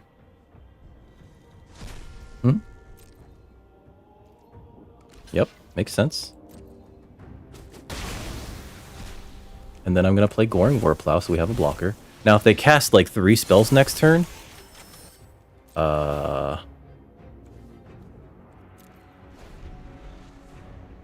they can kill me with Wing Commando. Ichor Wellspring, okay. That gets them 1 spell. They can kill us in 2 turns, which is pretty rough. Okay.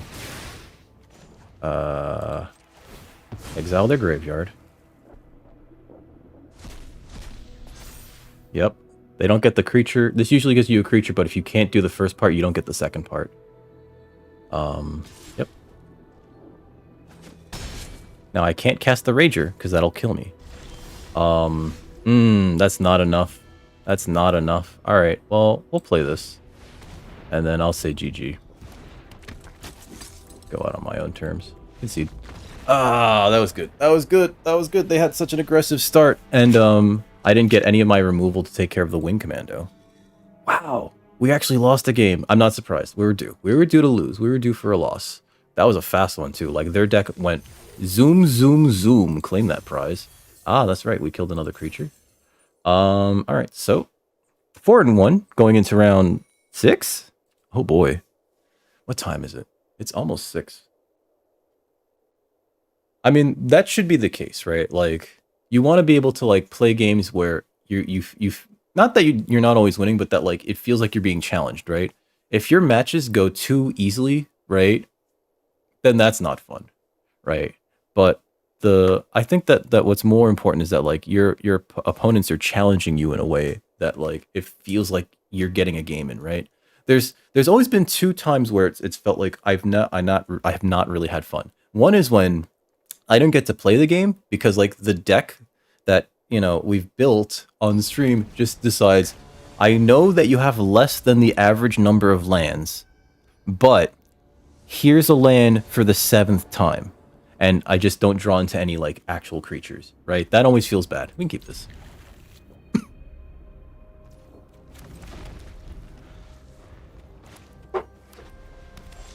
Okay, Steel Seeker, perfect. Now we play Ashnod's Harvester after Steel Seeker to hopefully try to draw cards. Yeah, baby. Yeah, baby. Mine Worker. Well. Okay, we'll play this, and then we'll play the Harvester. I should have played the Harvester first to see if I get hit a land. Razor Maw is not bad. I'll keep that there. No attacks. If they attack with the Mine Worker, I will not block it. Because it's only a 2-1. Airlift Chaplain. What did they get? Warlord's Elite. I gotta exile that Warlord's Elite if I attack with the Harvester. Never mind, they put it in their hand.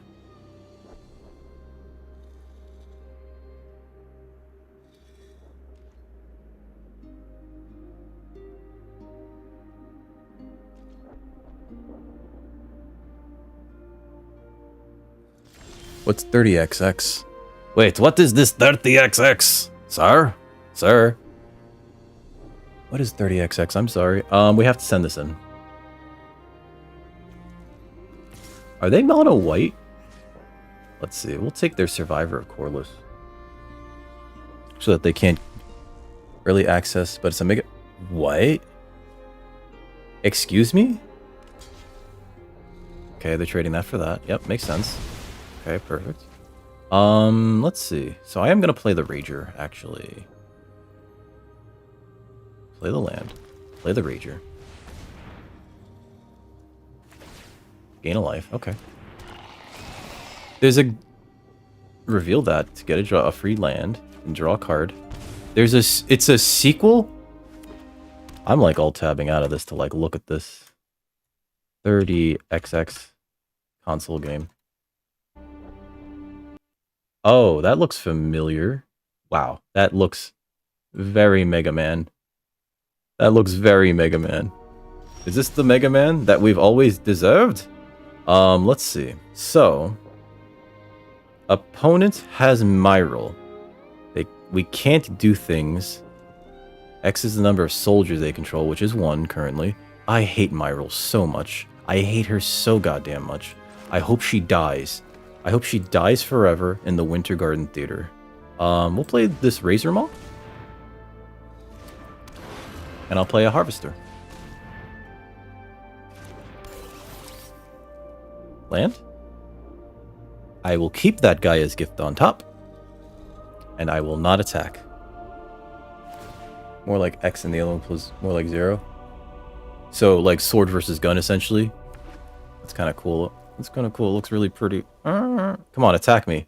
I have things that'll deal with your Myral. Unless they have the thing that's like, oh yeah, first strike. Prison sentence, okay. Prison sentencing the Razor Maw is like not in their best interest. Because they may think that I want the value off of this Razor Maw, but I don't. I don't give a shit. And I will double block Myral with the Harvester and the Rager. And they might have that, what's it called? Okay. I'll take 2. Yep. They might have that combat trick, and that's just what we have to risk. Risk it for the biscuit! This is where they do it. It gives it like first strike for like a turn. There it is. Alright. Boom boom boom wow. Okay. Let's see. So we'll play this. And then I'll play this. Oh wait, I can't use Gaia's Gift during my turn. 5 4 4 5. Play this. I mean, I can't cast Gaia's Gift during their turn. I'll attack.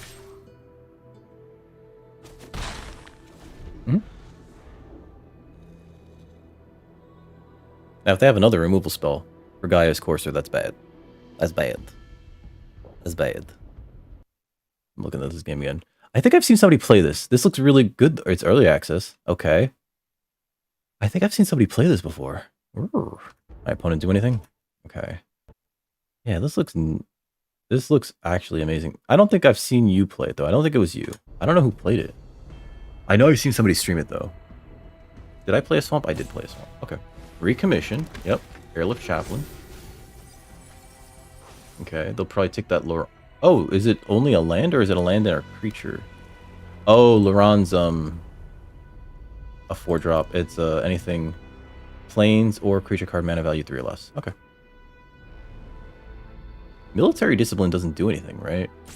It's just first strike until end of turn. And it's the constant +4/+0. Warlord's Elite, okay. Yeah, they're not attacking into this. Okay, that makes sense. Do I send in the Gaia's Courser? It is possible. During my turn. Yeah, okay, next. I'll send in the Gaia's Courser just to draw cards. Do I have the audacity? Ah! Come on. Make a dumb block. Make a block that's bad. Okay. I mean, I will kill that. Yep, done. Guy's Gift.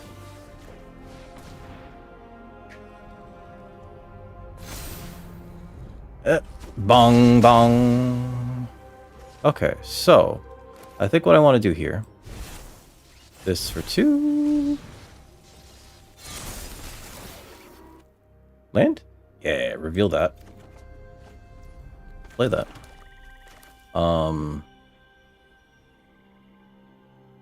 Prowler.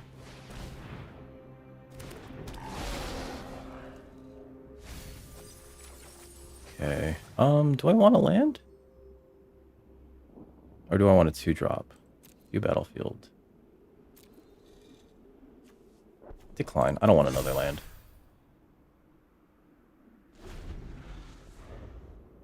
I have like basically a handful of cards that I could play from my graveyard, which is real nice. Veteran's Power Blade's pretty good. Like pretty good.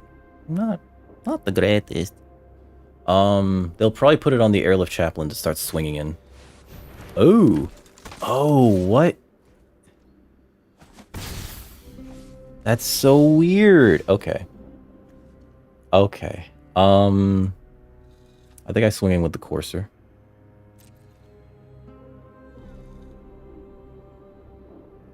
They know that they can't really attack with Myral. I'm going to swing in with the Courser. I'm going to play the Thran Spider. Yep. Yep. Okay, we'll play the Thran Spider.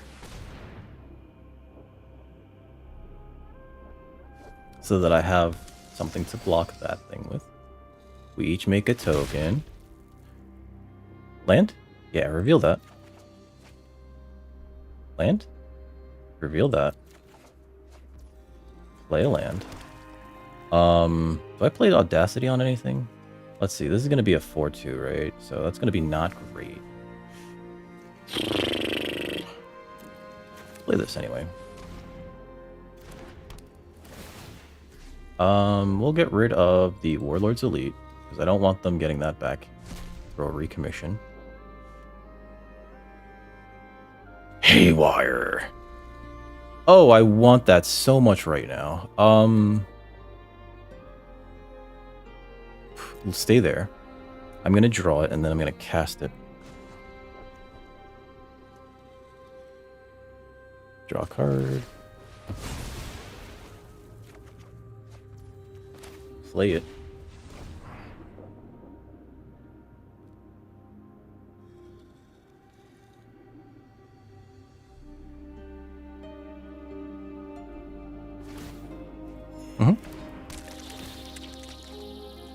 Would like Moment of Defiance.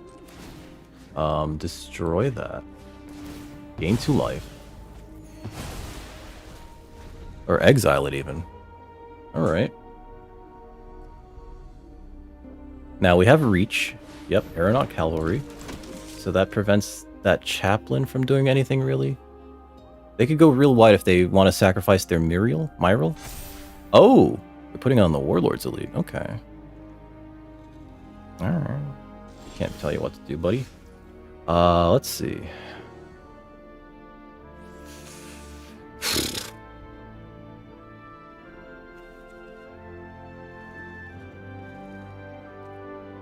Hmm.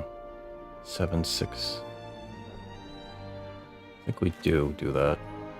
Because opponent's gonna wanna like block this now. I'm gonna try to make it as juicy for them as possible. Never mind. I was like, I'm gonna make this as juicy as possible right now. Never mind. Sorry. I don't know why they scooped to that either. Did they figure I was about to like combo off or something? We'll claim that.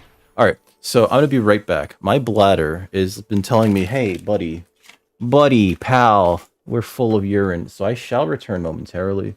Don't go anywhere. I will be back with an empty bladder and a full bottle of water. Thank you, Mirage. And we're gonna see, oh god, we're 5-1 into round 7. Alright, so I'll be right back.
That logo.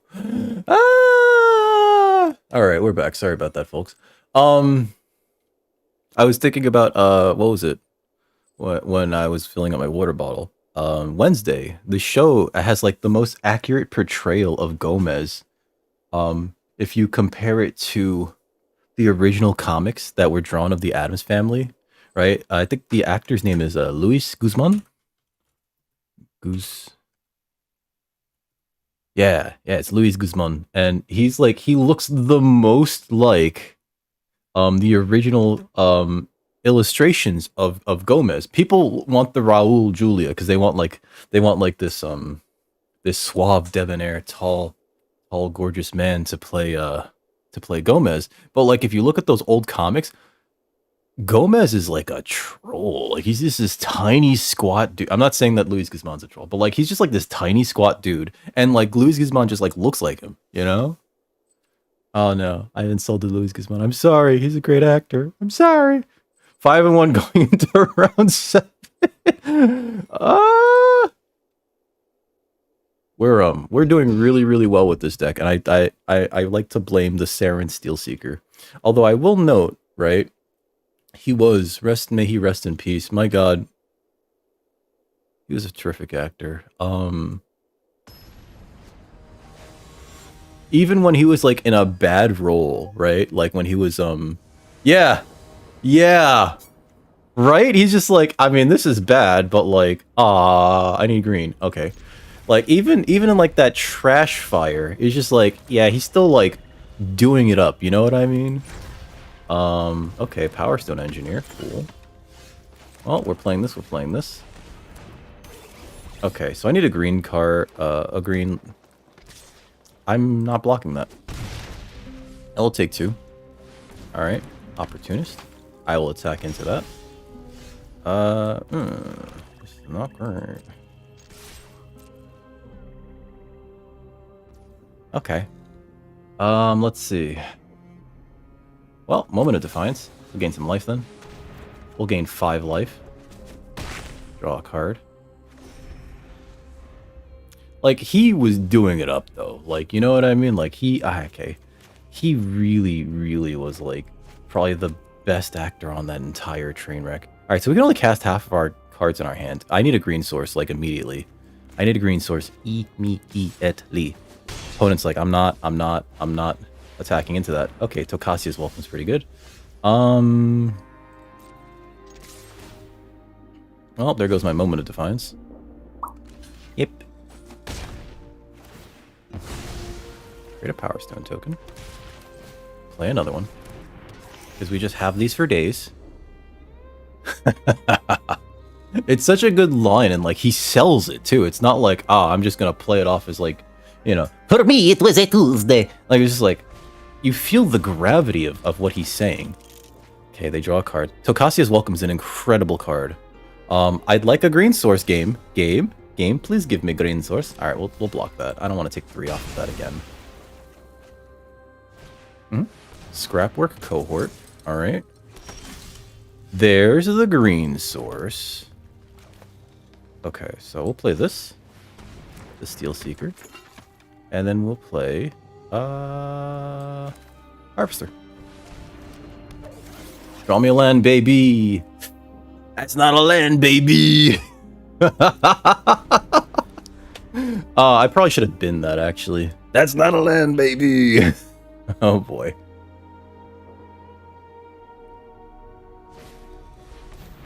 Oh, no. I need to get rid of that, like, immediately. Because if they are allowed to, like, cast or play artifacts into this... Alright. Just do this like that. I don't want to take the 3. I got an Agonizing Remorse this, which will now cost 2. And then... What are we doing? Perfect. They didn't do it. Remorse that.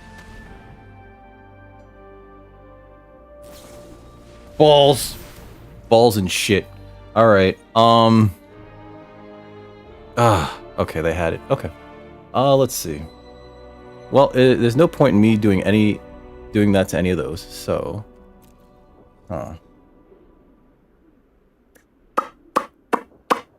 Okay. I think I still emergency weld here to get back a Harvester. I'm not thrilled about it, but I need to add to my board. Yeah, reveal that. And I also need to draw a land so I can play a land. Do I Audacity here? Nah. No tax. Enter. Like I could have put Audacity on this motherfucker. They had the exact counterplay to my I'm going to murder that. Yep. This gets them 2 tokens, which is real bad for me. Their engine is fucking online. That is a problem. Yep. How much does that cost? Oh, that's right, because it's Unearth is only 3 mana instead of 4 mana. Okay.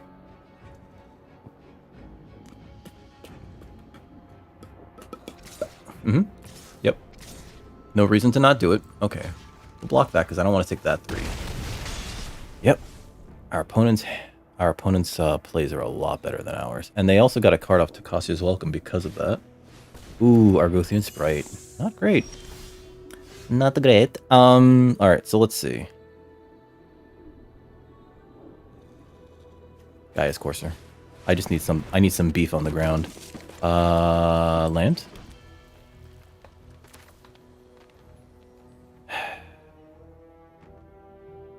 audacity. I think I put it on the Saren Steelseeker. No attacks right now.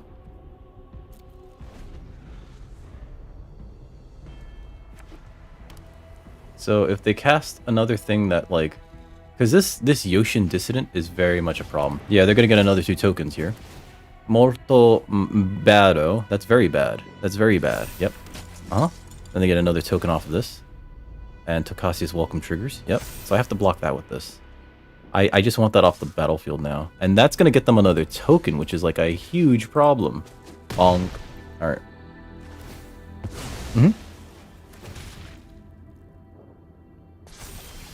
Okay. There's nothing in their graveyard that I want to get rid of right now. So, I think what I do is I actually send in the harvesters.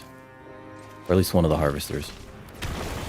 Not specifically to... I would like that, actually. Let's leave that there. I can actually put it in my hand.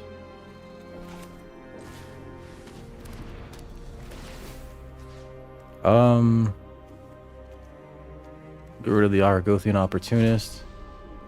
No, it's going to stay there. Pay 1 green. We're going to draw that card. We're going to then next send this in. And we're going to take care of another Power Stone Engineer. Take the damage. Yep, that makes sense. They know about the Harvester, so I'll play the Harvester. Because that basically trades for like anything. Argothian Opportunist. As much as we need the bodies. You know, I'll leave that up top. I'll leave that up top. I don't recall ever seeing... Actually, Oh, balls. I'm dead. GG's. Yeah. Okay, yeah, there's like no way that I don't die to this, right? Because, let's see. This is already 10... 8, 11...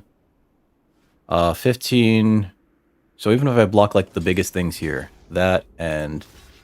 Let's say this, it's only a difference of 1 damage. I take 12? No, I take 16. Yeah, I'm still dead. Good game. Dude. Woo! Titania's Command, baby! Alright, yeah. That's a really good spell. So essentially, they made 2 bears, 2/2/2 bears, and then they got to put 2 +1/+1 tokens on each creature they control. Since they had such a wide board, I mean, you saw what happened. Just massive board suddenly. Roar. The green-white deck is one of the best decks in the format. And you saw it here with the Yoshin Dissident, like all the double things that you got from all these scrapboard cohorts that makes 2 artifacts for the price of 1, right? To just make a massive board. And then Tokasia's welcome, just being like, oh yeah, you get like a free creature, like a free card every turn. Like their hand is still full. My hand is like, I have these 2 things, maybe? We'll leave that match. Holy shit. Our opponent was about to wallop our booties. Oh, man. All right. So we're 5 and 2. Going into round 8. This might be it, folks. Let's see. 5 and 2 going into round 8. It's do or die. Do or die. Do or die. Do or die. Do or die. Do or die. Why do I have a notification here? Do or die. Oh, okay. Ah, Jesus Christ. Yeah, growing up, I never got to see Mortal Kombat the movie. I think it was just like, I don't know if it was like a money thing or if it was just like, you know, we don't want you watching that. They did get me like Mortal Kombat for the Genesis. I can keep this hand.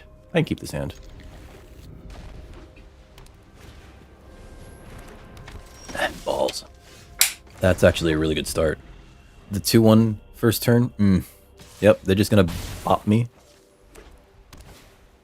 Okay, Survivor of Corliss. 2 of them. That's pretty bad for these guys here. Because they're, like, these just get through. They have first strike, so they would kill this immediately. Redeems posture check. Thank you. Alright, I will trade this for that, and if they use a combat trick, they use a combat trick. There we go. Thank you, Mirage. Okay, conscripted infantry. That's not great. Let's see. I guess we have to do it again. Yeah, we'll play another one. I could use a green source. Game. Green source, yes. Am I just dead? Alright, so here's the problem. This thing replaces itself with a 1/1, which is not great. And they might have a combat trick. Yep, they have Whirling Strike. Okay, so they're getting the first strike, bops. Oh, I'm dead. I am so dead. I am ultra dead. Let's see. Well, we're gonna take care of this like that. So they're only getting in for 2 damage here. A single green source and I can play this Courser, and then that's like sort of... I can't attack into that. Alright. Stone Seeker, pretty good. That's got Menace, which is not great.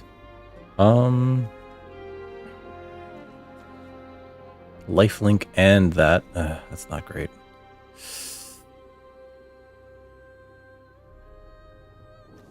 Am I just dead? Because I could take out their graveyard. I can't block that. You know what? I think we'll have to do this. I just like I really need some green sources, you know?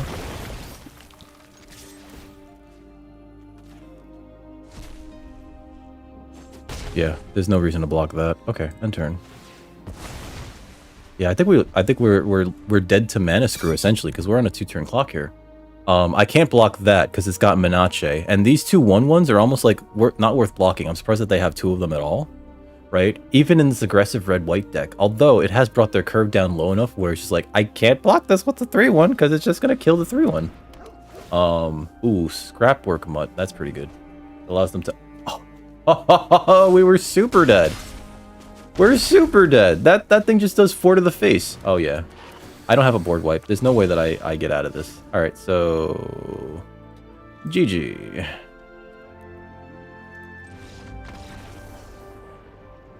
Oh, man. That last one went so quickly. Ah. And it's all because we didn't draw a green source. Oh, well. I think I'd have to go back to the video, but I believe that we only saw the Wormcoil engine like twice out of 5, 6, 7, 8 games. You know, considering that we were drawing so many cards because of Saren Steelseeker, right?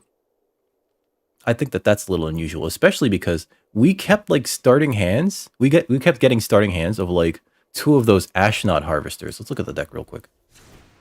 Change deck layout, move this up. All right, so we kept getting starting hands with at least 2 of these so often, and or this and the Steelseeker so often that it was just like, that's actually pretty good actually. But yeah, like we had like so many really fast starts, but we almost never saw Wormcoil engine, right? I think I saw Rust Goliath more often, and we only have this. We have the same amount of Rust Goliaths as we have Wormcoil engines, you know. So like this thing or this thing, I don't know.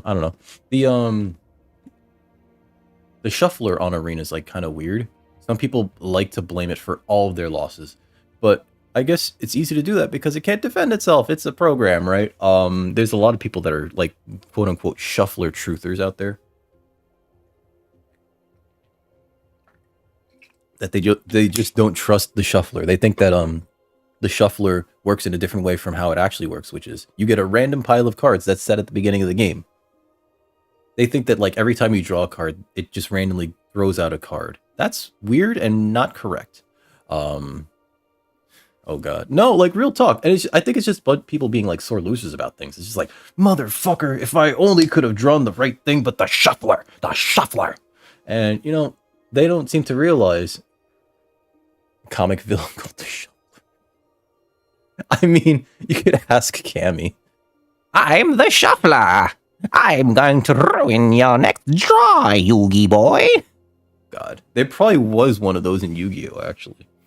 But, like, you know, it's just... I don't get it. Now, there's one weird thing that the Shuffler is programmed to do. But that's, like... But it's very much public knowledge. And it is in formats that are best of one, right? Where you only face your opponent for one match, like Draft. What the Shuffler does, and this is, again, very specific for best of one, is it shuffles your deck twice. It keeps them as separate instances. It draws the top 7 cards from both of those individual instances of your deck. It looks at the hand. and it tries to give you a good land to card ratio, right? So like it tries to give you like 2 to 3 lands, and then the rest are like spells. It tries to do that. And so if like one hand is like 2 lands and like, 5 spells, and then the other hand is like 5 lands and 2 spells, it's not going to give you the 5 lands and 2 spells hand. It's going to give you the other hand, regardless of what's in that hand. That's the only thing that it does that's like a little kooky. But knowing that like Arena uses a best of 1 format, essentially, as like their primary format for like so many things. So many formats. Like Premier Draft. This is Premier Draft. Premier Draft is best of 1, right? Traditional Draft is best of 3. What else? When they first release a set, they offer Sealed, and Sealed is best of 1, right? And a lot of people just go for best of 1 in Standard Ladder and in Historic Ladder. You can go for best of 3; they're there, but like I've tried to queue for them, and it does take like maybe 2 to 3 times longer to queue for any of those matches, simply because less people are playing it, And the premier format on Arena is best of 1, and it's so weird.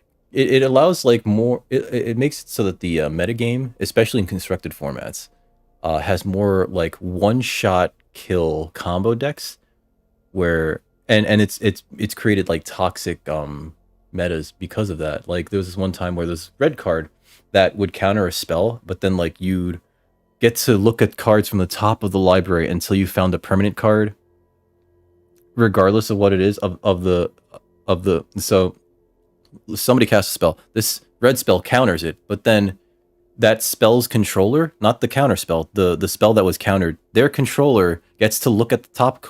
They get to go through the top card of their library until they find a permanent, and they get to play that permanent instead, right? So the combo was you would play like a 0 mana spell, you'd then full control counter your own spell, right? And then start going through your deck looking for a permanent, right? And usually it'd be like a 10 mana permanent that you would just slam onto the board and go like, all right, your turn.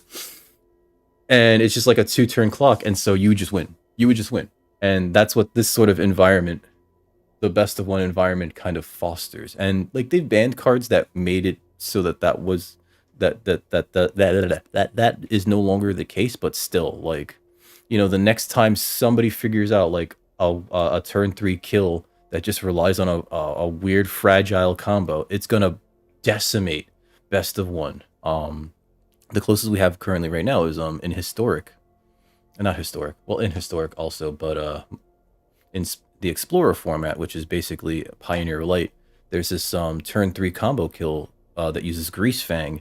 And so what happens is you put this massive vehicle in your graveyard. It's like an 8 mana vehicle. It's a 5/5 flying first strike vigilance vehicle with crew like 3. It's called Parhelion 2. But when it attacks, it creates 2 4/4 angels with flying that are and vigilance that are attacking at the same time. So you put like Grease Fang actually goes, hey, there's a vehicle in your graveyard. It puts it into the battlefield. But then you have to put that vehicle back in your hand at the end of the turn. But it has haste when it brings it back to the graveyard. So Grease Fang crews the vehicle.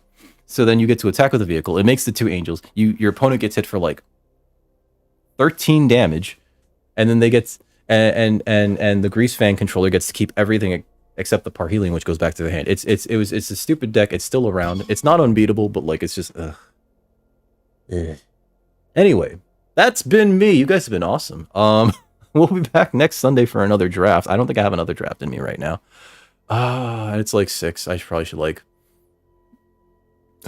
cook. I probably should wax my laces. Anytime, Mirage. Every Sunday I try to do this so that I can like stream on YouTube, because YouTube wants people to stream too. YouTube, when you work with the algorithm, they want you to stream. Come on, go. You. What kind of what you make? Teach me your ways. I didn't know you can make Mongolian. How do you make Mongolian food? Teach me your ways, Mirage.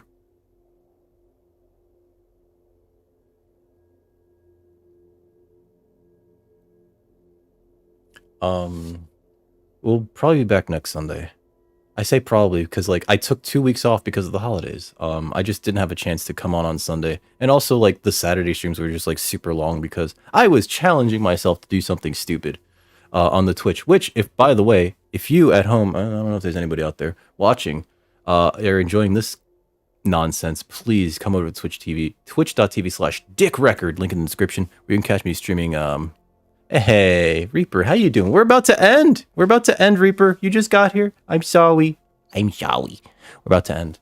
I just finished the draft. I did pretty well, actually, if I do say so myself. No,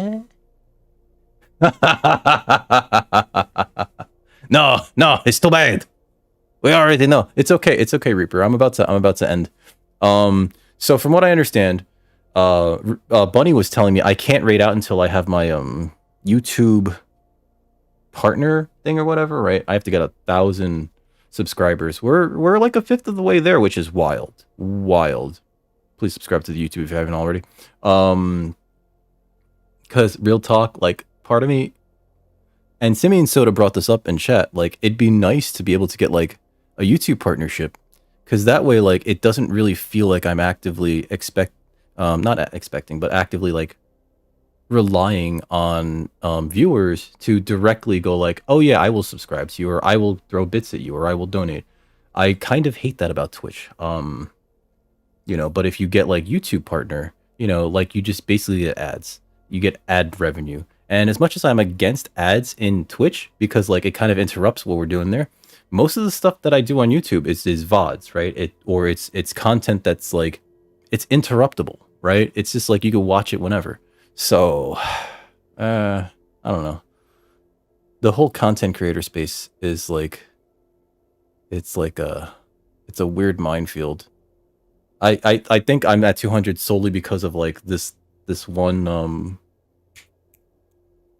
short. It's this one short where I was playing Choo Choo Charles and I got real upsetty spaghetti, and it's gotten me like over 100 subscribers. It's nuts. I too am also doing this as a hobby, but also like I'm taking it too seriously. You know what I mean? Since I'm not like actively working, and it's this weird distraction, but also, and I mentioned this, I have a bit of the OCD, and so when I get like latched onto something, I latch on hard and I forget about everything else.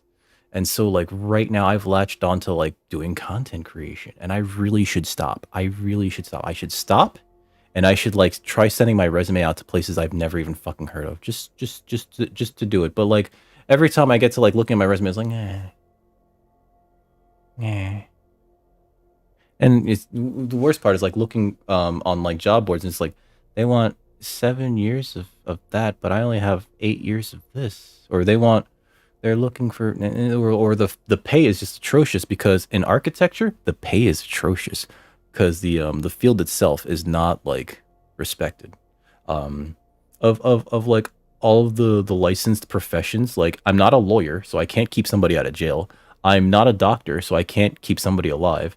But like, I would need, I don't have my license, but I would need like just a very hard to get license that requires like 15 exams within a short period of time, by the way, in order to get that license. And even then, it's just like, you're not really making the 6 figures, are you? Not that 6 figures is a lot nowadays, you know what I mean? What? No, don't you dare dechaos your stream. Everybody loves the chaos of the stream. How could you dechaos it? No, Mirage, don't do that. Well, maybe peel it back a little bit. Like, if you don't like how chaotic it is, I understand, right? Because like, there have been times where it's just like, I want to see him play the game. Everybody's redeeming shit. Fine. Like, and then the whole screen is just covered with like this anime clip of like this elf girl on an iPad going like, looking longingly at like, I don't know, The Rock. You've already dampened it? Did I just not notice it? Maybe it's been very subtle. Hi, Summer. Someone always has to be here every stream. Hi. What do you want? Little princess? She was about ready to start yelling at me.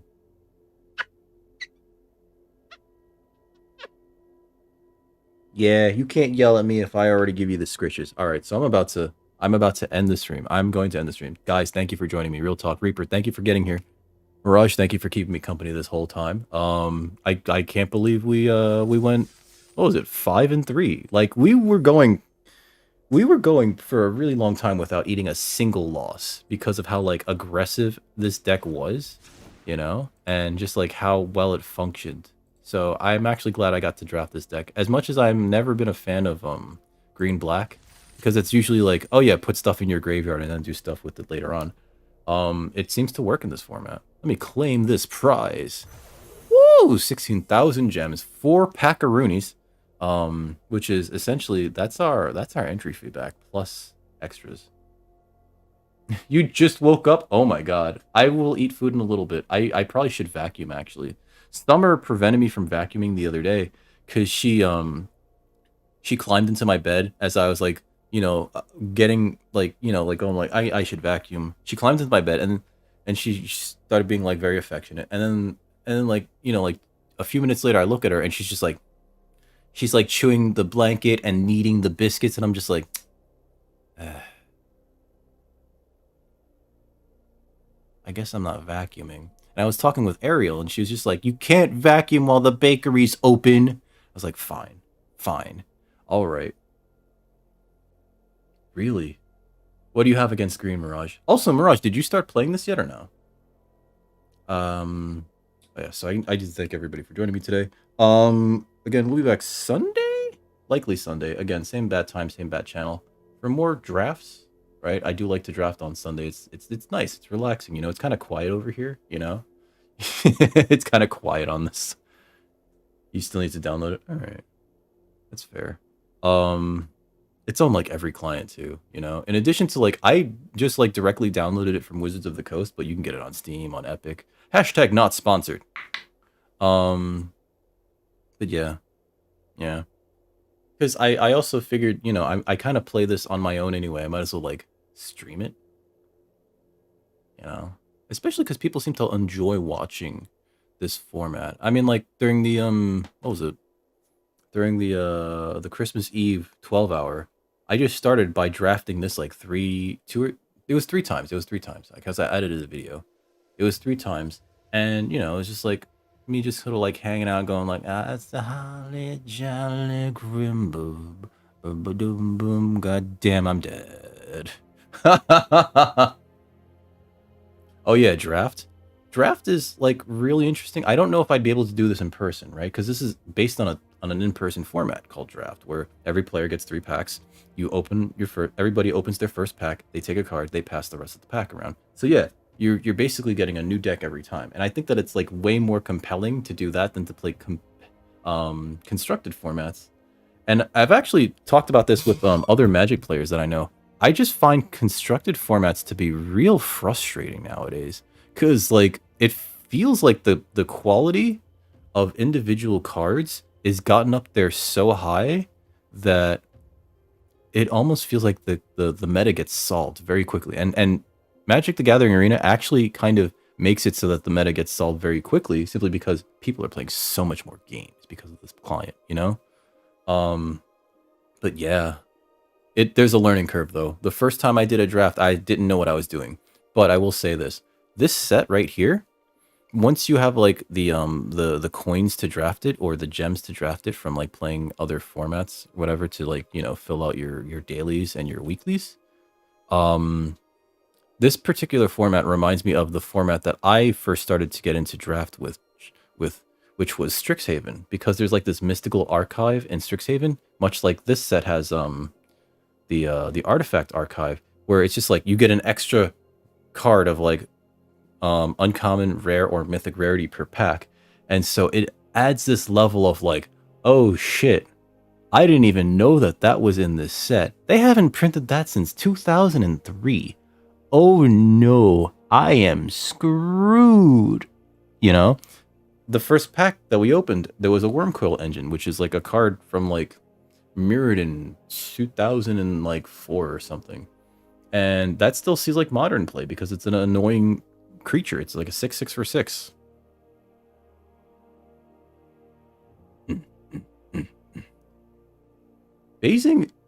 Phasing recently had a comeback actually, which is real funny.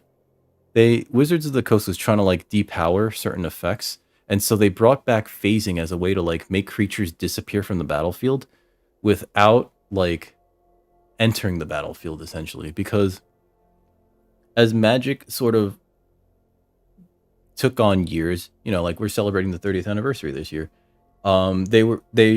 The original designers of the game, or rather the game designers, not the original designers, the game designers realized that like a lot of creatures actually kind of suck on their own, right? And so they started giving creatures this thing that they do when they enter the battlefield. They're called enter the battlefield effects, where it's like, oh yeah, when this creature enters the battlefield, it does this.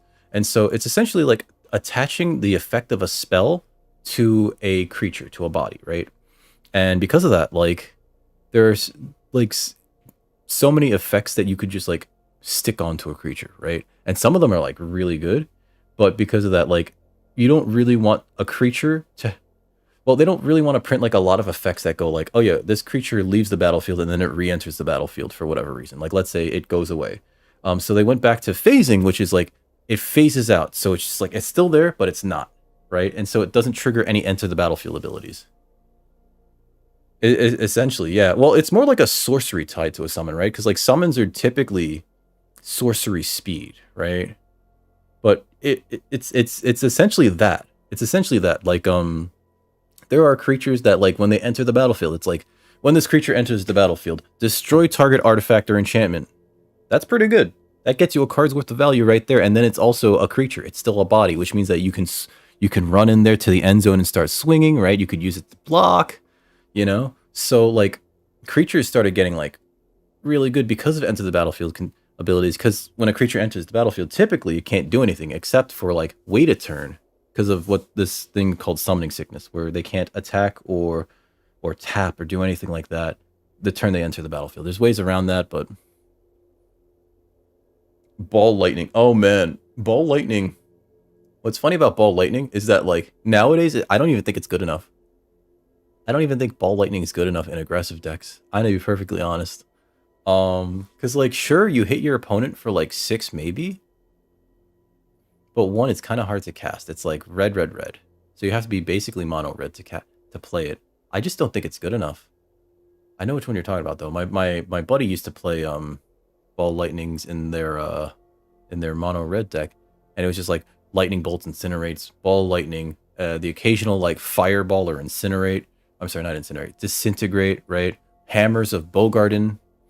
But like it's not good enough in red anymore. And like red decks are actually now creature heavy.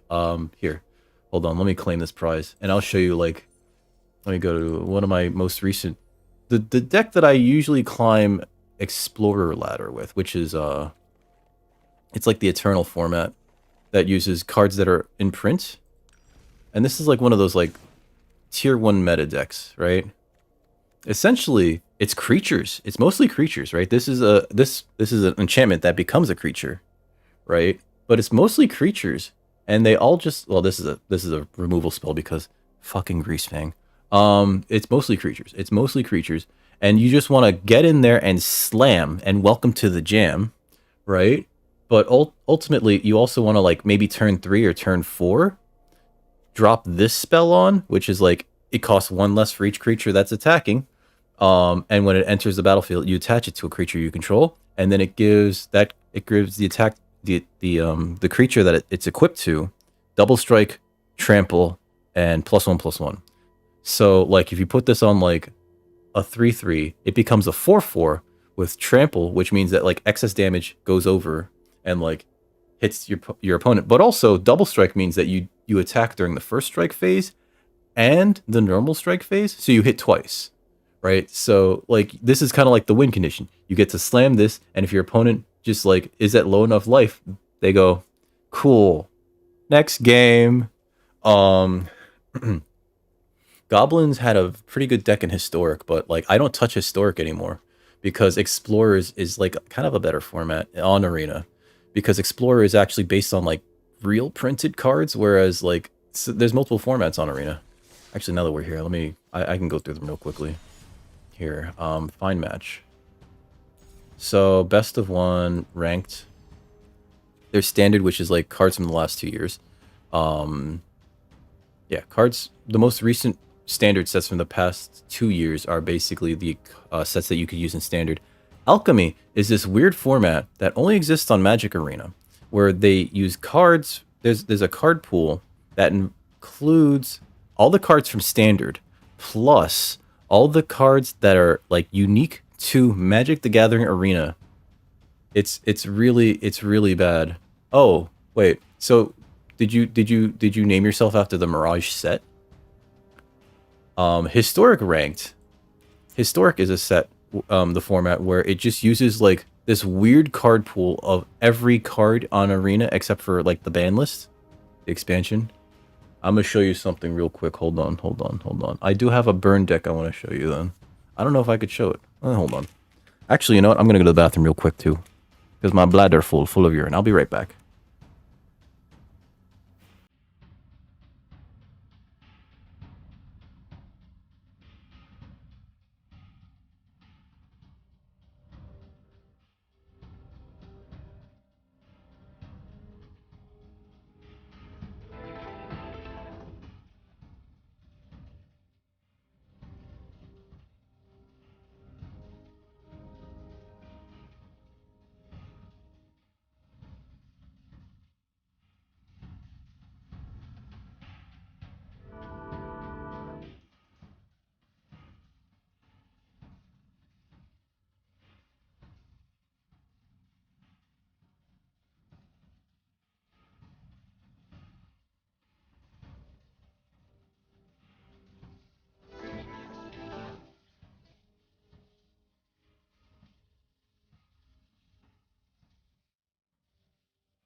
All right, we're back. We're back. We're back. Let's see. Can I go into just chatting? Let me go into just chatting. Okay, there we are. All right, so I don't have the crotch cam set up, but um since you mentioned Mirage, right? Mirage. I have a burn deck actually. It's a mono red burn deck. That has as many old border style cards in it that are legal in modern, right? So like, and some of them were printed after they were printed in like non-old border sets, right? Like this is my revised lightning bolts. The unlimited lightning bolts cost like $80 each. Fuck that. You know, some I think these are from Odyssey, the fire bolts, right? These goblin guides are like a recent. Yeah, yeah. Well, see, that's the thing. This monastery swift spear, right? This card, it looks like it was printed in like fourth or like Odyssey or whatever. It was actually printed in I think 2020. Yeah, 2020. They just went back to some old border stuff, right? Goblin guides that were printed in 2021, I think. Yeah, goblin. But it's just I wanted to keep like the deck as old bordered as possible, right? Like Lava Spike first came out in like Kamigawa, and so they did a an old border treatment to it. These white borders, it's just this set of lightning bolts from revised edition. Yeah, because I wanted like some old border lightning bolts, so I went with the revised ones. I probably should have got fourth edition because I think the print run is much better in fourth edition than in revised. But in this deck, right? These are like it's not fully old border, but what was important to me, it's going to take you back real hard right now. Revised. Oh, that's right. They had the T. They had the T. Yeah. But here's the thing. I have where are they? I have some unlimited lands, right? And it wasn't they didn't have a tap symbol then either, but they didn't have the T yet. So here, like this is an unlimited island and it just says tap to add blue to your mana pool. That's from unlimited, right? It's not they don't have the T symbol yet. They didn't figure it out yet. They were still working on it. And then they still changed the tap symbol yet again later on down the line because I think the original tap symbol that they made, right, with the curve and everything, the curve, they added like there's like this weird box in there. That box actually is supposed to represent the card. So if you look at it close enough, it's like, oh, that's the dimensions of a card, just really, really tiny. But so in this old border burn deck, right? My lands are mostly mountains, and I went with the John Avon special. I'm sure you recognize that one. I'm sure you recognize that one. Each mountain in this deck is the John Avon Sunset Mountain. It's the Sunset Mountain. Because if ever there was a land for burn, it's this land. Right? Similarly, for my that's my burn deck, right? And I still need to filter through it because like there's been new things that have been added. There's a lot of things that are like cycling around and everything. I have another deck that's off meta that's based on Merfolk, right? Mainly because Merfolk got a huge boost in Modern Horizons 2. They printed this dumb creature called Svilin. She's a legendary. She's a 3/4 for 3 mana. When she attacks, you draw a card. It's just like, what the fuck? That's stupid. And if you have 2 other Merfolk on the board, she's indestructible. Cool. You know, and so like there's a bunch of other like Merfolk in here. But and I remember back in the day, they do gold cards. Gold cards are actually there were a few in the draft even. Gold cards usually typically take the place of especially in draft, they kind of show you where you want to be for any like multicolor decks. So like I have my old school Merfolk deck, right? You know, just something very nostalgic. And they printed a lot of like really good Merfolk in this recent set. But I have my Lords of Atlantis here, which these are actually the time spiral versions of them, but I'm sure you probably remember that Melissa Benson artwork. Just that old fishman, you know, that old fishman. This is actually the worst card of all the Merfolk. But I'm still sticking with it because fuck me, that's why. You know, they'd have Master of the Pearl Trident. But here's the thing, right? The mana base for this deck, again, much like that red deck, right? I stuck with the Mirage lands. We have these Mirage Islands that are in the sunset. These Mirage Sunset Islands. All of them. Oh no, you're that rude motherfucker, Mirage.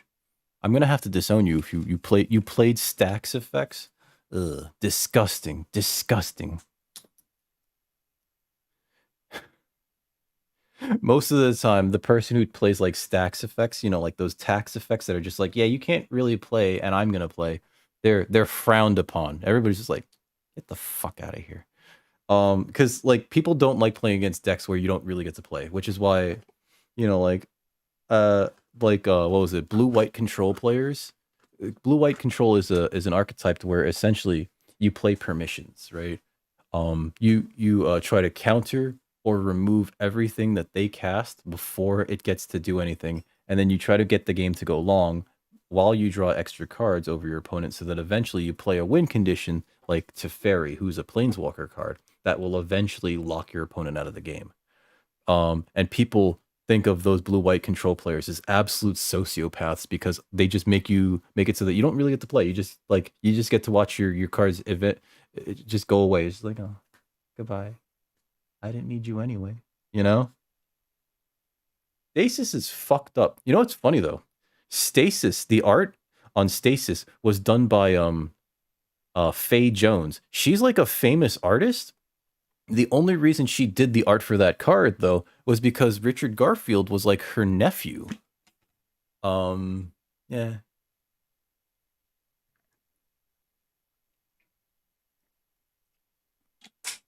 I've already forgotten what Kismet does. I'm gonna be perfectly honest. Let's see. Kismet MTG. Let's see. Classic 6th edition. I remember that art with the lion. All right, artifacts, creatures, and lands your opponents come into play. Yeah, you're going to hell, Mirage. You're going to heck, buddy. What the hell? Why would you do that to anybody? Why would you do that, sir? You're going to jail. I see it right now. Like you're going to jail, sir. What the fuck? I'm kidding. I'm kidding. I'm kidding. Dude, the like real talk. Oh man. I mean, it sounds like you'd like to play. You would enjoy playing blue white control. Well, I guess that's a certain. It's a different type of play pattern. There's not really many stasis effects these days because Wizards of the Coast, the people that print the game and produce the game, kind of realize like, oh, people really don't like it when you can't play the game.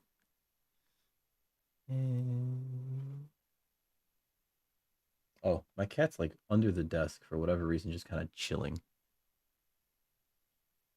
You, it sounds like you're a huge jerk, Mirage. I'm calling the police. I'm calling the cops. Where's my phone? Hello, yes, police. We got him. Oh God. Oh God, were you the villain at the lunch table, just going like, yeah, yes, yes, you can't play anything this turn. What is that? Counterspell. Fuck you. Wow. What a jerk, Mirage. What a jerk.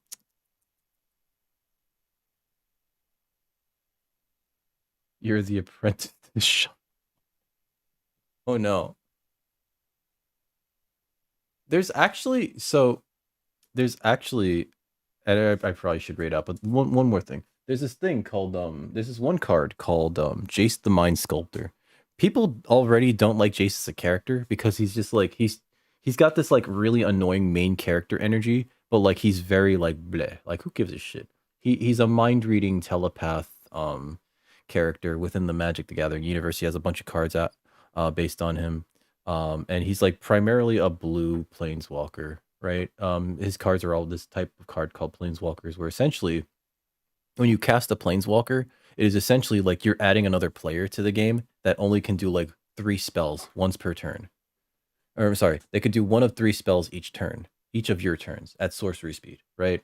And there was this one card called Jace the Mind Sculptor, and he did this really annoying thing where you could look at the top card of your opponent's deck, oh no, of target player's deck, and then choose whether or not you wanted to leave it there or put it on the bottom of their deck. You have no idea how stifling that is, because your opponent could like look at the next card, go like, I don't want you to draw this. I'm gonna put it on the bottom of your deck.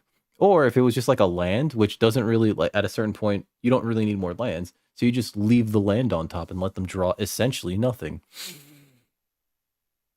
I think you would like that card. He's a jerk ass. He is a jerk ass. Is I think one of the reasons why people don't like Jace, and I think it's one of the reasons why people are like kind of upset with like most of the Teferi cards, because like most of the Teferi cards are just like, oh, you don't get to play the game. There was this one Teferi card that got banned in like a lot of formats, standard as well as Pioneer, and I think Historic as well. He's like a 3-mana planeswalker, but he has this static effect where your opponents can't cast spells. Let's see. No, what was it? Specifically, it's your opponents can only cast spells at sorcery speed, right?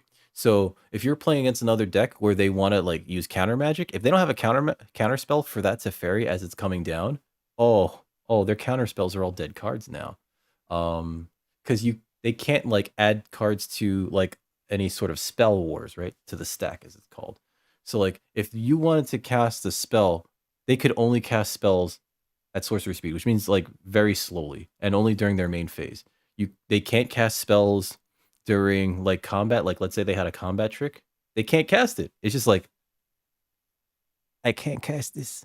They can't cast any spells during your turn, and if they can't cast spells during their own combat, even it's just like it was very stifling. They had to ban it in like so many formats, and it's still like allowed in like more eternal formats like modern, legacy, vintage, and it's still like it's one of those cards that when people see it, it's just like this is not a fair card. Not a fair card because it removes interaction. It removes like a good third of the gameplay. That said, I have a playset of it because it's a jerk ass. What's up? What's up? What's true? I think it is. Whatever it is, it is. Yes. No, I don't know. What's up? Let's see. Ooh, we're here. Oh, that's right. I was talking about these formats. Historic is just all the cards. I don't trust playing Historic because there's cards that like only work on Arena because they take advantage of the fact that you're playing a game client. And then Explorer is Pioneer Light. It only uses cards that were printed in Standard for the past, like, I think, yeah, dating back to October 2012. Someone ripped up. I've heard of that. I don't know if it's true. I honestly don't know if it's true. I wish I knew. That's always been like the rumor, right? No, wait, no, that's not the rumor. That's the. Is it the rumor? Hoopastank? Not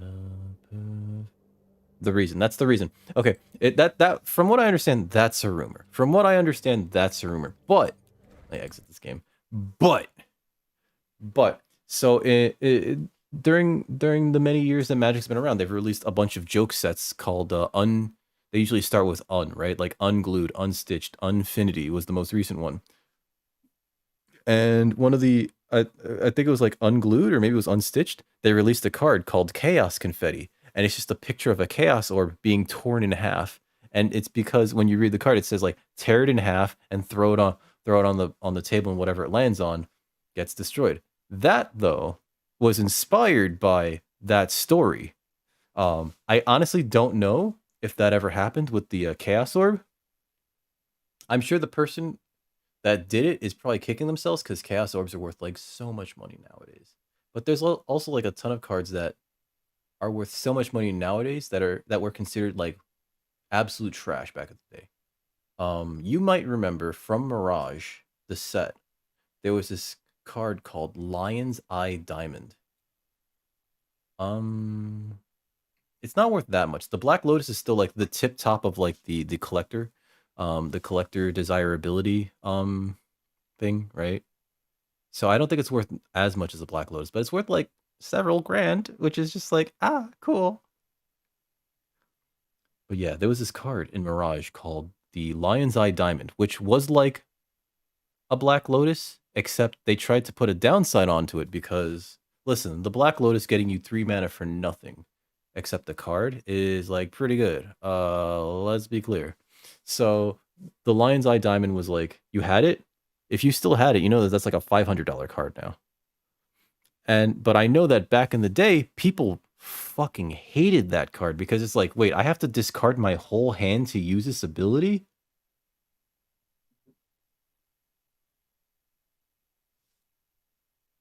Back in the day, it was trash. People used them as coasters. They would throw them out when they got them. Nowadays, because there's a concept called the reserve list where they can't reprint certain cards ever as a promise to the collector's market.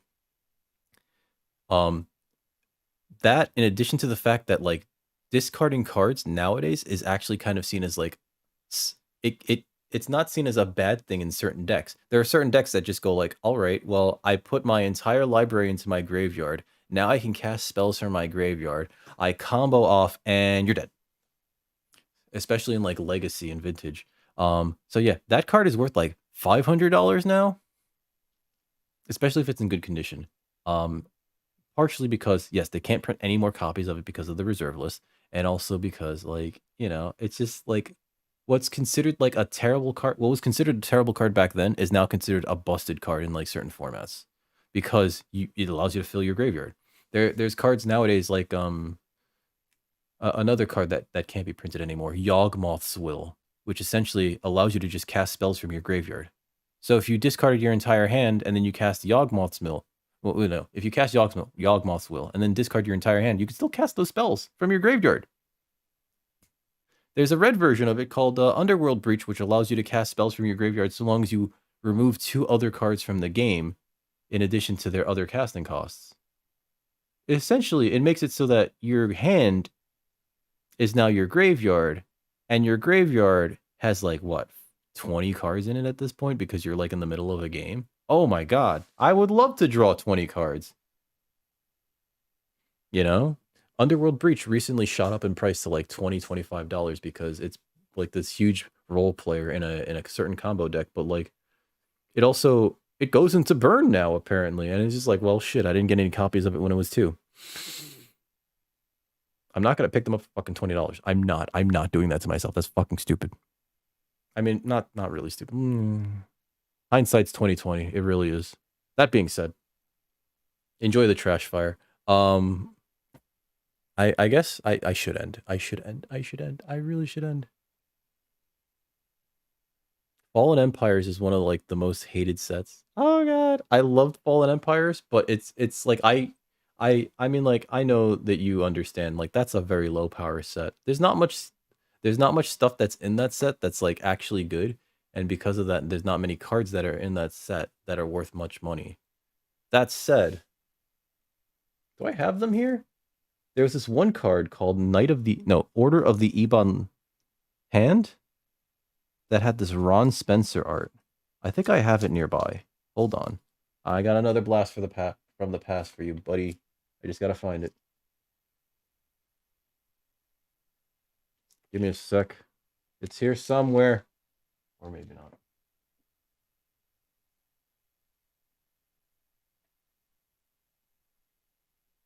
But it was from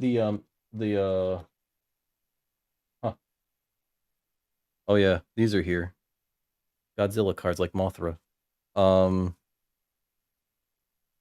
They printed Godzilla cards and currently there's what's it called? In some of the collector's boosters, there's Transformer cards that are just in the packs. I don't see him here. I know I put him nearby. Hi, Summer. Hi. But yeah, fucking. And I love this absolutely rad art. Radical. It's fucking radical. That's all I can call it. I think it's in that pile. Now that I'm thinking about it. I gotta sort all this shit.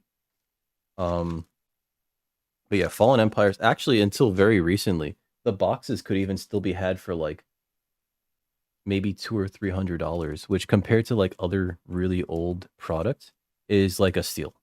It's actually a steal, you know, like it's just like that's very cheap, actually. Yeah. Yeah, it is. There you fucking are. I at one point I didn't sell out completely because like at the time that I decided I was going to, you really couldn't sell out of your Magic cards because stores wouldn't take all of the cards.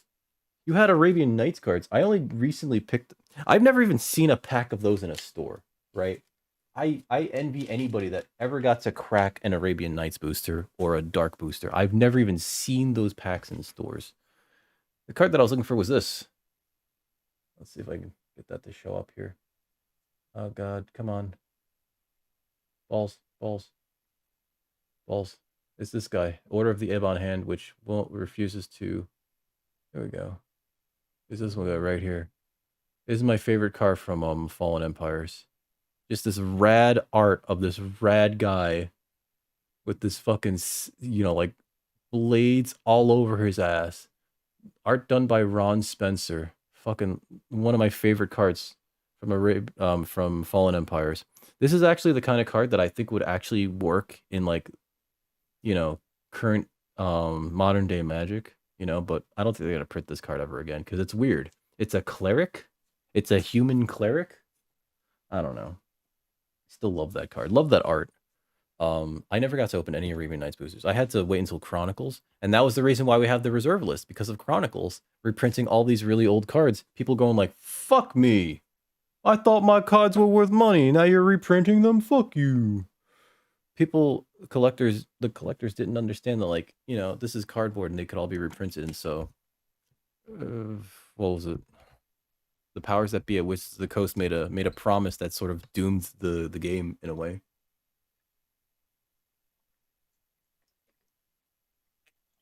Like really doomed the game. Like holy shit. Like I think it's bad. I think the reserve list is bad, but also it's not going away. They did try to test the waters with reprinting some of the reserve list with that whole Magic 30 anniversary shit. And that was met with so many jeers because they wanted to charge $1,000 a pack. No, $250 a pack, but they wanted to sell it in boxes of 4. So you had to buy a box of 4. Unless you knew somebody that would be willing to split a box. And they wanted to sell those boxes for $1,000 each.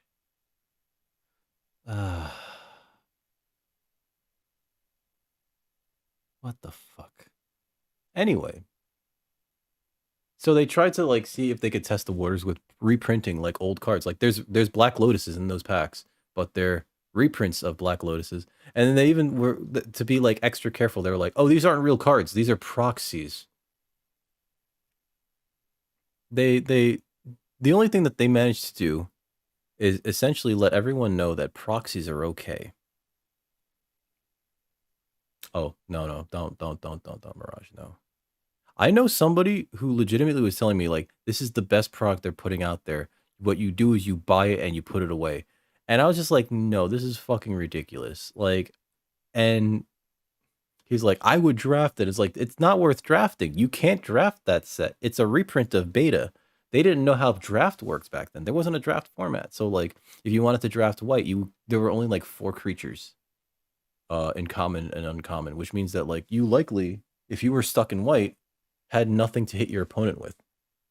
And I think that those games just go real long and somebody just dies to like Prodigal Sorcerer going bing, bing, bing, bing over time. Hey, Summer. Mirage, are you gonna be back? Are you gonna be back streaming tomorrow, or are you thinking of taking a break because of how you're feeling today? Oh, what's this? Let me close that. Oh, what's this? Let me close. I have to go and like see if I have to ban any of these bots. Okay. Do you know your no collection to mix it up overlay? Oh my god. Are you guys seeing that?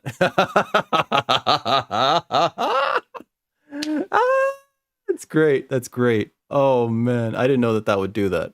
I usually run the mix it up bot while I'm doing this. What was it? So I guess I'll catch you there tomorrow. We can continue this conversation though in Discord, cuz like, you know, I'm streaming. I don't want to be streaming anymore. You know what I mean? Let me just get off stream. Let me get off stream. What the hell is going on here? Oh my god. Who's this? Oh, okay.